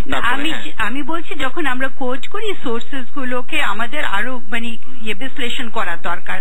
আমি অবশ্যই এখানে তারেক জিয়াকে ডিফেন্ড করছি না, আমি মনে করি যে বিএনপির নিজের কারণেই এটাকে, যদি তারা মনে করে যে এটা তাদের ডিফেন্ড করার প্রয়োজন আছে, এগুলোকে মানে তাদের এটাকে খণ্ডন করার প্রয়োজন আছে এবং সোর্সটা দেখা দরকার। আমি একটা কিছু কথা বলতে চাচ্ছি এখানে। প্রথমে ব্রিগেডিয়ার রশিদ, যে brigadier major general, I am sorry I take it back, উনি যেটা বলেছেন ফরেন পলিসির কথা, যে হ্যাঁ এখানে পলিটিকো ইকোনমিক মিলিটারি কমপ্লেক্সের উপরে, হ্যাঁ ইন্টারেস্ট একটা কমপ্লেক্স আছে, কিন্তু ফরেন পলিসির আপনি নিশ্চয় ভালো করে জানেন রশিদ ভাই যে অনেকগুলো মডেলস আছে, আর আপনি যেটা বলছেন this is one of the models, এবং এখান থেকে এখানে শুধু এই মডেলটা যে আমরা পারসিউ করি তা না, একটা ডেমোক্রেটিক কান্ট্রিতে কতটুকু ফরেন পলিসি পার্টিসিপেটরি হবে, কতটুকু রিফ্লেক্টিভ হবে জনগণের, সেটা কিন্তু প্রয়োজন, একটা ইনক্লুসিভ ডেমোক্রেসিতে সেটা প্রয়োজন আছে। যে মডেলটা আপনি বলছেন সেটা একটা ক্লাসিক্যাল মডেল। আচ্ছা, আর যে কথাটা আমি আরেকটা জিনিস আমি এখানে আনতে চাচ্ছি, যেহেতু উনি আমাকে বলেছেন 96 ইলেকশনের কথাটাও এসেছে এবং জ্ঞান অজ্ঞানের কথা অনেক কিছু এখানে এসেছে, আমি সেখানে খুবই ক্ল্যারিফাই করতে চাচ্ছি একটা পজিশন যে 96-তে যে ইলেকশনটা হয়েছিল সেটাও কিন্তু এবার আপনারা যেরকম বলেছেন নিয়ম রক্ষার ইলেকশন, বিএনপিও তাই বলেছিল এবং সেটাও কিন্তু কোনোভাবেই ডিফেন্ড করার মতো ইলেকশন ছিল না, সেটাকে আমরা ক্রিটিক করেছি, কিন্তু তার 3 মাস পরে আমরা দেখেছি আরেকটা ইলেকশন হয়েছে এবং কেয়ারটেকার গভর্নমেন্টের বিলটা পাশ হয়েছিল। আপনারাও বলেছিলেন কিন্তু যে এটা একটা নিয়ম রক্ষার ইলেকশন এবং আপনারা এরপরে একটা ডায়ালগের মাধ্যমে আরেকটা ইলেকশন দেবেন, সেটা বলা হয়েছিল। মানে এটা কিন্তু না পা, আপনি যেটা বলেন যে বিএনপি বলেছে যে এই ইলেকশনটা নিয়ম রক্ষার জন্য, তা কিন্তু না। ওই সময় বিএনপি ইলেকশন করেছিল এবং সেটা কিন্তু 3 মাস পরে বিএনপি ছেড়ে দিয়েছে, আপনারা ওইটাকে ছেড়ে দেন, যে কারণে তারা কিন্তু সেটাই বাধ্য হয়েছে। এই নির্বাচন কিন্তু বিএনপি বাধ্য হয়েছে, এই নির্বাচন যদি বাংলাদেশের জনগণ না মেনে নিত তাহলে নির্বাচন হতো না আর সরকার গঠন হতো না। অবশ্যই জনগণ মেনে নিয়েছে। না, এখানে মহিলা না না প্লিজ প্লিজ, আমি কিন্তু অসংবেদনশীল হবে। না দেখেন আপনার কিছু ওয়ার্কশপ করতে হবে মন্ত্রী মহোদয়, জেন্ডারে কিছু ক্লাস আপনাকে করতে হবে। অনেক সময় কিছু বেফাস বলে ফেলে যেটা খুবই আপত্তিকর হয়, যেগুলো খুবই আপত্তিজনক ছিল, এবং যেখানে বলা হচ্ছে যে এ ধরনের জ্ঞান দেওয়া হচ্ছে যেগুলো অজ্ঞানের উপরে ভিত্তি করে করা হচ্ছে। আমি এটাকে আই হ্যাভ টেকেন পার্সোনালি, মানে আমি এটাকে খুবই অফেন্ডেড হয়েছি, এবং সে কারণে আমি বলছি যে জ্ঞানটা যেটা দেওয়া হচ্ছে সেখানে একটা ভিন্ন প্রেক্ষিতে সেই ইলেকশনটা ছিল, সেটাকে আমি ক্রিটিক করেছি এবং ক্রিটিক করে এখনো বলছি যে সেটা উচিত হয়নি ওই ধরনের ইলেকশনটা। কিন্তু 3 মাস পরে আমরা দেখেছি যেহেতু এটা গ্রহণযোগ্য হয়নি, আরেকটা ইলেকশন হয়েছে। এখনো আমরা দেখছি যে এই ইলেকশনটা কিন্তু গ্রহণযোগ্য না, এটা ক্রেডিবল না, এটা লেজিটিমেসি নিয়ে প্রশ্ন আছে, লিগ্যালিটি নিয়ে না, লেজিটিমেসি নিয়ে। সেজন্য আমি মনে করি যে একটা ডায়ালগের মধ্যে গিয়ে আরেকটা ইলেকশন আসা উচিত। আমি একটু ফেরদৌস, যদি আপনি সময় থাকে আমি একটু বলতে চাচ্ছি এখানে। দেখেন, আপনি যখন গণতন্ত্রের কথা বলছেন, গণতন্ত্র মানে কি? এখানে তো একটা বিভিন্ন ভয়েসেস আসতে হবে, তাই না? বিভিন্ন ধরনের লোক, বিভিন্ন স্তরের লোক, বিভিন্ন সমাজের লোক, বিভিন্ন চিন্তাধারার একটা রিফ্লেকশন থাকতে হবে।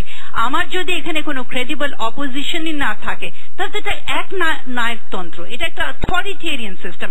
আপনি বলতে পারেন একটা ইলেক্টেড অথরিটেরিয়ান সিস্টেম বাংলাদেশে কাজ করছে। এটাকে আপনি ডেমোক্রেসি কেমন করে বলবেন? তারপর একটা বড় কথা, এখানে চেক এন্ড ব্যালেন্সের কথা আছে। এখানে চেক এন্ড ব্যালেন্স কোথায় আছে? আমরা জানি পাওয়ার করাপ্টস, অ্যাবসলিউট পাওয়ার করাপ্টস অ্যাবসলিউটলি। আপনি জুডিশিয়ারিকে কিভাবে আমি আস্থা রাখবো? আমি বিউরোক্রেসির উপরে কিভাবে আস্থা রাখবো? আমি দেখছি আমার আমলারা, আমার ইনফ্যাক্ট পুলিশ প্রশাসন থেকে আমি দেখছি যে ধরনের বক্তৃতা আসছে একেবারে রাজনৈতিক। এগুলো তো হতো না। আমি এটা বিএনপির সময় আমি বলছি যে হয়নি, যে তা না, বিএনপির সময় ওগুলো হয়েছে। এই চেক এন্ড ব্যালেন্সটা যত স্ট্রং হবে ততই গণতন্ত্র স্ট্রং হবে। আমি যাবো একটু নাজমুল হাসান করিমুল্লাহ আপা যেরকম বলেছেন একটা ইলেকটোরাল অটোক্রেসির দিকে আমরা যাচ্ছি। তাহলে আমরা ডেমোক্রেসির কথা বলছি কিন্তু যাচ্ছি ইলেকটোরাল অটোক্রেসির দিকে। এইটা কি একটা আশঙ্কার জায়গা কিনা আসলে একটা নতুন গণতান্ত্রিক রাষ্ট্র হিসেবে? রুবায়াত, আমি বারবার যে কথাটি অ্যাড্রেস করতে চাচ্ছি সেটি হচ্ছে প্রবলেমটা সিস্টেমিক। আমরা নন ইস্যু নিয়ে আলাপ করছি, মূল জায়গাটায় যাচ্ছি না। সেটি হচ্ছে এই first pass the post system, এটা অ্যানাক্রনিস্টিক হয়ে গেছে, এটা রেলেভেন্স হারিয়েছে বাংলাদেশের রিয়ালিটি মোকাবেলা করতে। সেই জন্য সময় এসছে পদ্ধতিগত পরিবর্তন নিয়ে আসা, যখন এই পদ্ধতি থাকবে না যেখানটার সুযোগ নিয়ে আপনার লবি সাহেবের মতো লোকেরা আপনার বিনা প্রতিদ্বন্দ্বিতায় নির্বাচিত হয়ে আসবেন। একজন দুজন নির্বাচিত হয়ে আসলে আপনি ভ্রু কুচকাবেন না, আবার 100-র অধিক যখন সংখ্যাটি দাঁড়িয়ে যাবে তখন মনে হবে যে প্রপাত ধরণীতলের মতো একটি ঘটনা ঘটেছে। এই জায়গাটায় আপনাকে কিন্তু অ্যাড্রেস করতে হবে, মাইন্ডসেটটা। এটা খুব জরুরি। অন্যায় যদি মনে করেন, একটি অন্যায় 100টি অন্যায় একই রকম ভাবেই আপনাকে কিন্তু বিবেচনায় নিতে হবে নৈতিক দৃষ্টিকোণ থেকে দেখলে। এখন এটা পুরো বিষয়টাই দৃষ্টিভঙ্গির ব্যাপার। ভোট ভাগ হয়ে যাচ্ছে বলে এক ধরনের মাইনরিটি রিপ্রেজেন্টেশন ঘটছে মেজরিটির নামে, ওই সিস্টেমিক ত্রুটি জনিত কারণেই। এক দৃষ্টিতে আপনি বলতে পারেন গ্লাসের অর্ধেকটা খালি অর্ধেকটা পূর্ণ, উল্টোটাও হতে পারে। একই দৃষ্টিকোণ থেকে একই যুক্তিতে আপনি বলতে পারেন যে শতভাগ ভোট পড়েছে বলে একজন ব্যক্তি বিনা প্রতিদ্বন্দ্বিতায় নির্বাচিত হয়েছেন, সিস্টেম তাই বলে দিচ্ছে। কিন্তু আপনি এই জায়গাটাকে যদি অ্যাড্রেস না করেন তাহলে ঠিক উল্টো যুক্তিটাও কিন্তু আপনি হাজির করতে পারেন যে একটি ভোটও পড়েনি। তো এই পদ্ধতিটা আপনি বহাল রেখে যখন নিজের বিপক্ষে যাচ্ছে বিষয়টা তখন ভ্রু কুচকাচ্ছেন, আর যখন আপনার সপক্ষে থাকছে আলী আসগর লবির পক্ষে তখন কিন্তু আপনি কিছু বলছেন না। আমার প্রশ্নটা সেই জায়গায়। জেনারেল ইব্রাহিম যদি বলেন খুব সংক্ষেপে, সময় শেষ পর্যায়ে। কেন? সারা রাত কথা বলবো না তো। আচ্ছা আচ্ছা, না সারা রাত কথা বলবো তো না, বলতে আবার শুনবো না, বাসায় যেতে হবে আমাদের। আমরা বাসায় যাব, মধ্যরাত্রি হয়েছে। আমি ভাইয়ের সঙ্গে মিলে একটা কথা বলতে চাই, সেটা হলো past tense, present tense and future tense, অতীতকাল, বর্তমানকাল এবং ভবিষ্যৎকালের মধ্যে আমরা যদি আলোচনা একটা ব্যালেন্স না রাখি, যাবতীয় টক শো, যাবতীয় ভাষণে মাননীয় প্রধানমন্ত্রী যদি খালি অতীতের দিকেই তাকাইতে থাকেন তাহলে সামনে আগাইতে পারবেন না, 1 নম্বর। 2 নম্বর হচ্ছে দিক নির্দেশনা বলে একটা জিনিস থাকে। আমি মাননীয় প্রধানমন্ত্রীর প্রতি আবেদন রাখবো যে উনি যেন দিক নির্দেশনা দেন গালিগালাজ কমাইয়া। এটা হলো 2 নম্বর। 3 নম্বর, নাজমুল হাসান করিমুল্লাহ সাহেবের সঙ্গে একমতই বলতে চাই, বাংলাদেশ কল্যাণ পার্টি মাত্র 6 বছর পুরনো একটি দল। কিন্তু আমাদের স্লোগানটাই ছিল গুণগত পরিবর্তনের জন্য, পলিটিক্স ফর চেঞ্জ। 42 বছর আগে সংবিধান 7 কোটি বাঙালির জন্য যে পদ্ধতি হয়েছিল, আজকে 16 কোটি বাঙালির পরিবর্তিত পরিস্থিতিতে এটা আমাদের চাহিদা মেটাতে পারছে না। It requires to be address, এবং এখানে মেজর সংস্কার আমাদের প্রয়োজন। কিন্তু রাজনৈতিক অঙ্গনের ভেস্টেড ইন্টারেস্ট এটা করতে দিবে না। যেমন কিনা আমি মনে করি গত 5 বছর সরকারি দল যেসব দুর্নীতি করেছিল, তার ফলে তারা ভীত এবং আশঙ্কিত ছিল যে তারা নির্বাচনে জিততে পারবে না। তার জন্যই এমন একটি বন্দোবস্ত তারা করেছে যেন তারা এই নিয়মই পার হয়ে চলে আসতে পারে। এটা হচ্ছে একটা সিস্টেমকে ইউটিলাইজ করা। আমাদের সংবিধান বর্তমান যে পদ্ধতি আমরা অনুসরণ করি, মানুষকে এই কাজগুলো করতে রাস্তা করে দেয়। কারণ আমরা না পাশ্চাত্যের ওয়েস্টমিনিস্টার স্টাইলকে পুরোপুরি ফলো করি, না চীন পুরোপুরি ফলো করি, না আমাদেরটা ফলো করি। আমার শেষ বক্তব্য, আমেরিকা নিয়ে অনেক কথা উঠেছে, উইকিলিক্স নিয়ে অনেক কথা উঠেছে। কেন ভাই ভারতীয় পররাষ্ট্র সচিব সুজাতা সিং হুসেন মোহাম্মদ এরশাদ সাহেবের কাছে এসে দেখা করে বলে গেল, আপনি যদি নির্বাচনে না যান তাহলে এই হবে আর সেই হবে। এটা আপনাদের কারো আপত্তিতে লাগে না? বাংলাদেশের পররাষ্ট্র নীতি কি হবে এটা নির্ভর করে পারিপার্শ্বিক বাস্তবতা, পারস্পরিক স্বার্থের উপরে। আমেরিকাও আমার খাস বন্ধু না, ভারত আমার খাস বন্ধু না। 1,500 মাইল দূরের পাকিস্তান তো বন্ধু হওয়ার কথাই ওঠে না। কিন্তু 1.5 ইঞ্চি দূরে ভারতকে যদি আপনি পেটের ভিতরে ঢুকায় ফেলান, কলজের ভিতরে ঢুকায় ফেলান, আপনার বিপদ ছাড়া কিন্তু কোনোদিনও মঙ্গল থাকতে পারে না। 42 বছর আগে মুক্তিযুদ্ধ আমাকে সহায়তা করেছিল বলে আমি যে তাকে সবকিছু উজাড় করে দিয়ে দেব, যে প্রবণতা গত 7 বছর ধরে আমি দেখছি, এটি আমার দেশের জন্য একটা অমঙ্গলের বিষয়। মাননীয় বর্তমান সরকারকে আমি সাবধান করে দিতে চাই জনগণের পক্ষ থেকে যে আপনারা please hold your horse, hold the rain, দেশকে আল্লাহর ওয়াস্তে ছেড়ে দেবেন না ভারতের দিকে। জি, আমরা একদম শেষ পর্যায়ে বলতে চাই আমার ইন্ডিয়ান অ্যাসপেক্টস উনি যেটা বলেছেন খুব সংক্ষেপে, পলিটিক্যাল রেটরিক আপনি বলতে পারেন যে কি বাংলাদেশ ভারতের পেটের ভিতরে ঢুকে গেল, কি গেল। বাংলাদেশ ভারতের পেটের ভিতরে ঢুকে যাবে না, ভারত বাংলাদেশের পেটের ভিতরে ঢুকবে। এটি হচ্ছে যে স্টেটমেন্ট ক্রাফটশিপ আমরা বলি, ইফেক্টিভনেস কত, আমাদের রাজনৈতিক নেতারা কত বেশি দক্ষ। আরেকটি হলো যে জিনিসটাকে আমরা অ্যাভয়েড করছি, যে ভারত হচ্ছে এই উপমহাদেশের যে ম্যাপিং আছে এটি একটা রিয়ালিটি। আমার যে নেইবার আছে, আমাদের প্রতিবেশী ভারত, প্রতিবেশী মিয়ানমার, প্রতিবেশী নিকট প্রতিবেশী চায়না, তার প্রতিবেশী থাইল্যান্ড, এটি হচ্ছে আমার পলিটিক্যাল জিওপলিটিক্যাল ইকুয়েশন। এই ইকুয়েশনকে আমরা কিভাবে আমাদের স্বার্থে ব্যবহার করব সেটি হচ্ছে আমাদের কাজ। কিন্তু এরকম কোন দৃষ্টিভঙ্গি না যে হ্যাঁ ভারত সব নিয়ে গেল, পাকিস্তান সব দিয়ে দিল, এরকম একটা জিনিস থেকে এটা আমরা বলি ডগমা। এই ডগমাটাও আমাদের দেশের জন্য খারাপ। there is nothing called anti Indian, anti Pakistani, anti Chinese. আমার স্বার্থে যখন যেভাবে পররাষ্ট্র নীতি তৈরি করতে হবে আমি ওই নীতিতেই যাব। একটি এই বিষয়। আরেকটি হচ্ছে যে ইলেকশনের সিস্টেমে আমি ছোট্ট করে একটা কমেন্ট করতে চাচ্ছি। উনি যেটা বলেছেন যে system fault, that is true.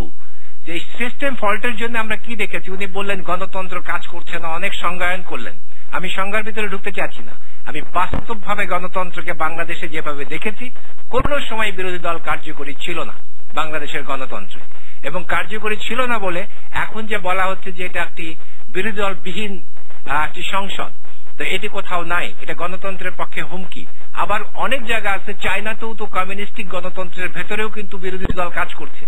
তো এখানে বিভিন্ন মডেল আছে, এই মডেল কাজ করবে কিনা, এটির জন্য আমি বলি এটি হচ্ছে আমাদের প্রধান রাজনৈতিক দলের ব্যর্থতা, যে একটি সুন্দর ইলেকশন সংগ্রহে আমাদের রাজনৈতিক দলগুলো একসাথে কাজ না করে জনগণকে একটি অপরিপূর্ণ নির্বাচন উপহার দিয়েছে। জি, আমাদের কয়েক মিনিট হাতে সময় আছে। আপত্তি জানাতে বাধ্য, আমি একটু মন্তব্য দিতে বাধ্য।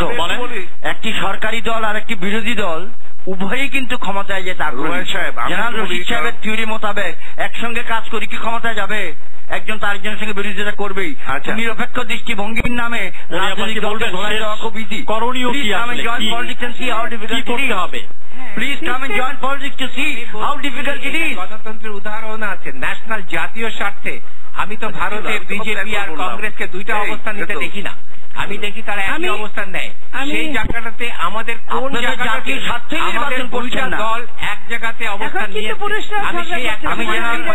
আমি জেনারেল রশিদের কাছে নিবেদন করব, আমি হচ্ছে সবচেয়ে বেশি জেনারেল রশিদের কাছে নিবেদন করব যে আপনি জাতীয় স্বার্থই নির্বাচন করছেন না, আপনি জাতীয় স্বার্থ নির্ধারণ করছেন না।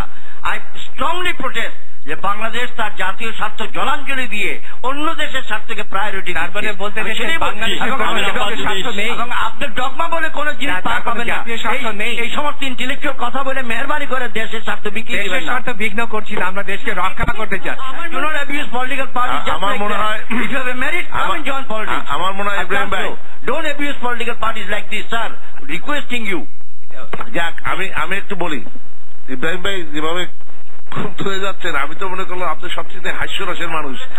আমি যে কারণে বারবার আপনাকে ইনসিস্ট করছিলাম যে উনি মুক্তিযোদ্ধা, আমিও মুক্তিযোদ্ধা, আমরা একসাথে বুকে বুক মিলিয়ে আমরা এগিয়ে যাই, বাংলাদেশ এগিয়ে চলেছে, আপনাকে দিয়ে এগিয়ে যাই। রাজাকারদের ছাড়েন, এটা আমরা চাই। আমিও তো বলি যে রাজাকারদের ছাড়েন, আমি আপনাকে অনুরোধ করবো ভাজাকারদের ছাড়েন, ছাড়েন সব আমরা ভাজাকার, আমরা বাংলাদেশকে নিয়ে চলি, ছাড়েন, আমরা বাংলাদেশকে নিয়ে চলি।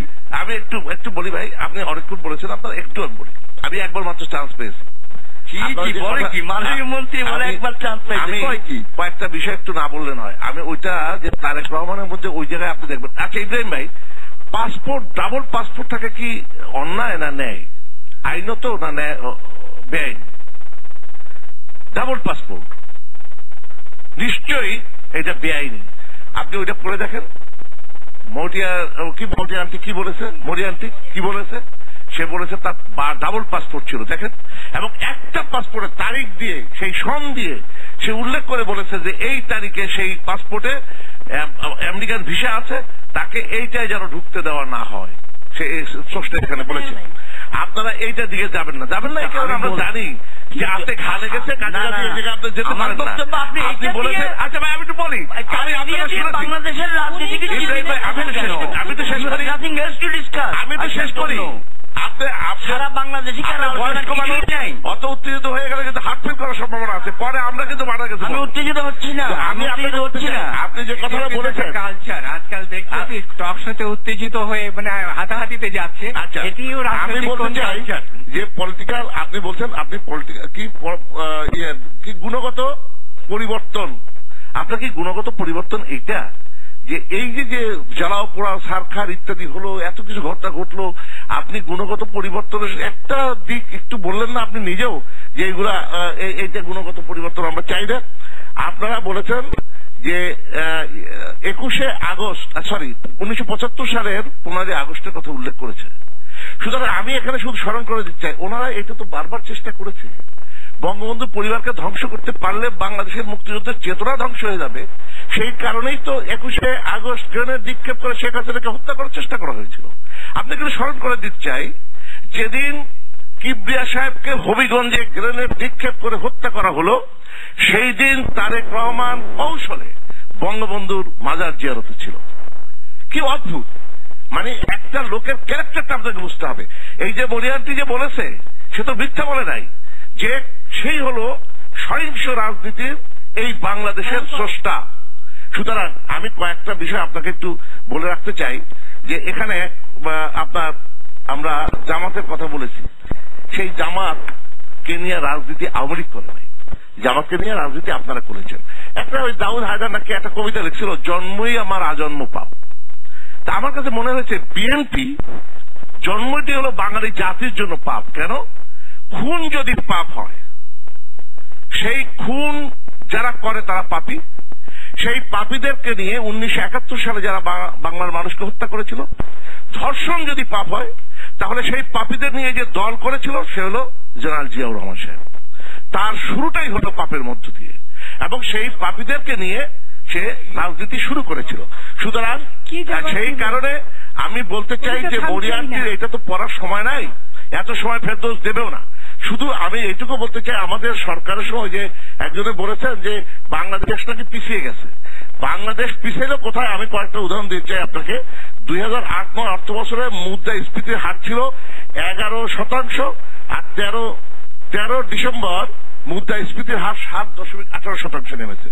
দারিদ্র্যের হার 2010 সালে ছিল 31.5%, আর 2013 সালে তা নেমে এসে দাঁড়িয়েছে 26.4। 2010 সালে হতদরিদ্রের সংখ্যা ছিল 17.7, 13 সালে তা নেমেছে 11.9। বৈদেশিক মুদ্রার রিজার্ভ ছিল 5 বছর আগে 5.77 বিলিয়ন থেকে বেড়ে 13 সালে তা 18 বিলিয়ন হয়েছে। মাথা পিছু আয় 625 ছিল তাদের সময়, 4 জনের সময়। এখন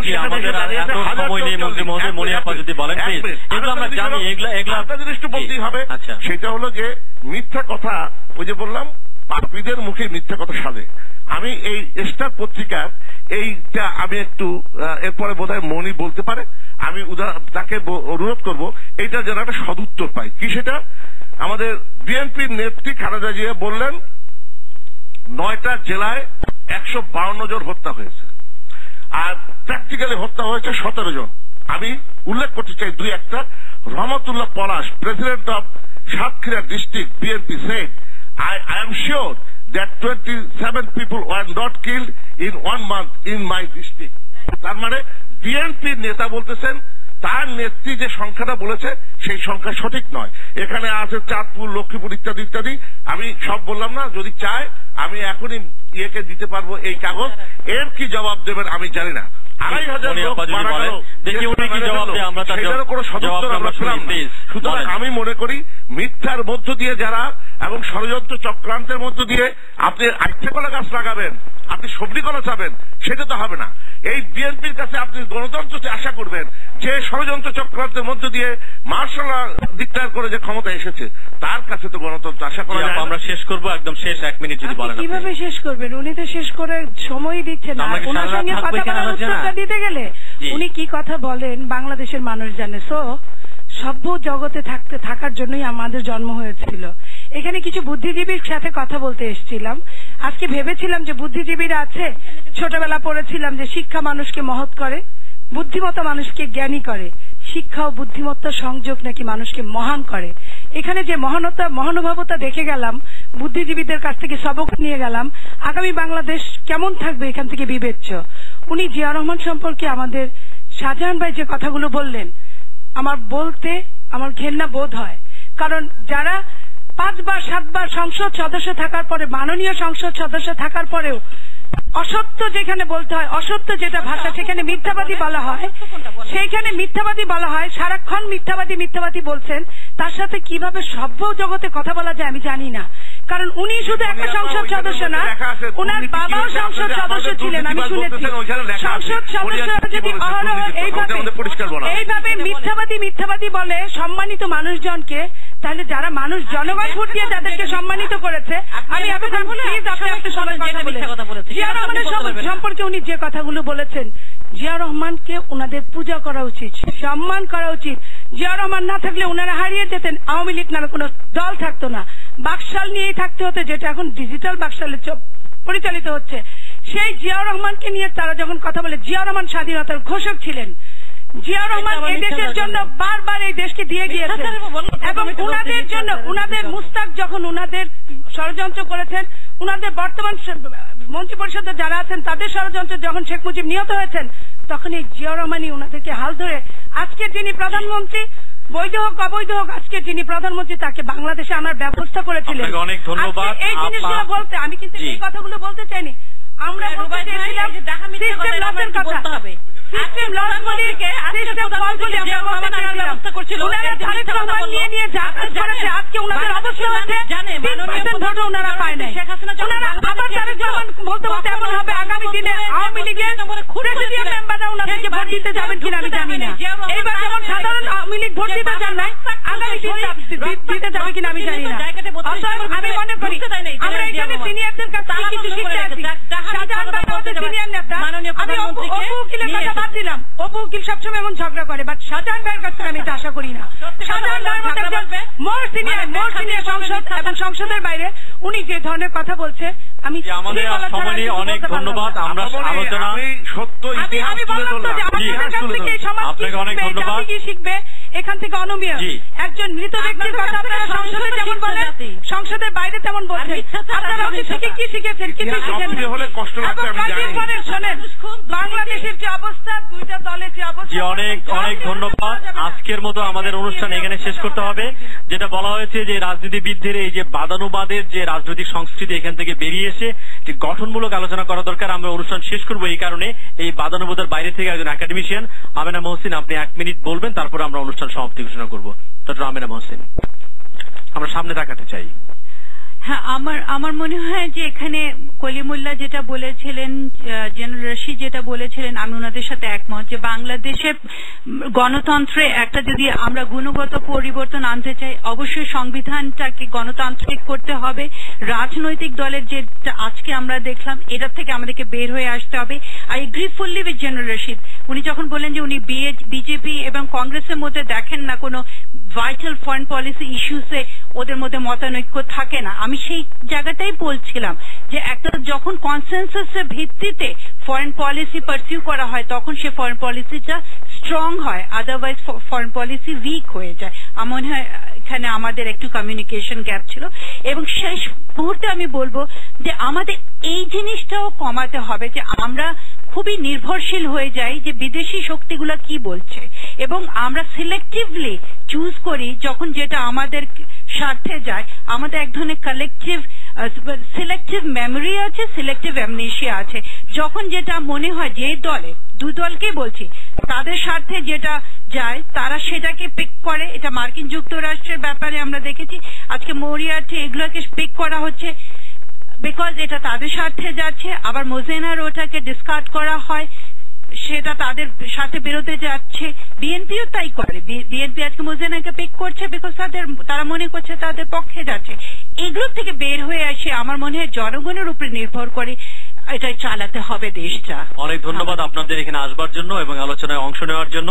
প্রিয় দর্শক, আজকের বক্তারা যেটি বলবার চেষ্টা করেছেন তার মর্মার্থবোধ এইটা হতে পারে যে আসলে দল কিংবা সংকীর্ণ দলীয় রাজনীতির বাইরে উঠে দেশ এবং জাতীয় স্বার্থে আমাদের রাজনীতি করা উচিত এবং দেশের স্বার্থকে অগ্রগণ্য করা উচিত। আরেকটি যেটা বলা হয়েছে যে বাদানুবাদের এই রাজনৈতিক সংস্কৃতি থেকে বেরিয়ে এসে একটি গুণগত রাজনৈতিক সংস্কৃতি নির্মাণ করা দরকার, তার উজ্জীবন করা দরকার, তার উদ্বোধন করা দরকার। তাহলে বাংলাদেশ রাষ্ট্র হয়তো বিশ্বের সঙ্গে তাল মিলিয়ে অনেক দূর যেতে পারবে। এতক্ষণ দেশে এবং দেশের বাইরে থেকে যারা আমাদের অনুষ্ঠানে অংশ নিলেন, অনুষ্ঠানটি দেখলেন, আপনাদের সবাইকে ধন্যবাদ জানাচ্ছি। আগামীতে আবারও দেখা হবে। আপনারা ভালো থাকুন, নিরাপদে থাকুন।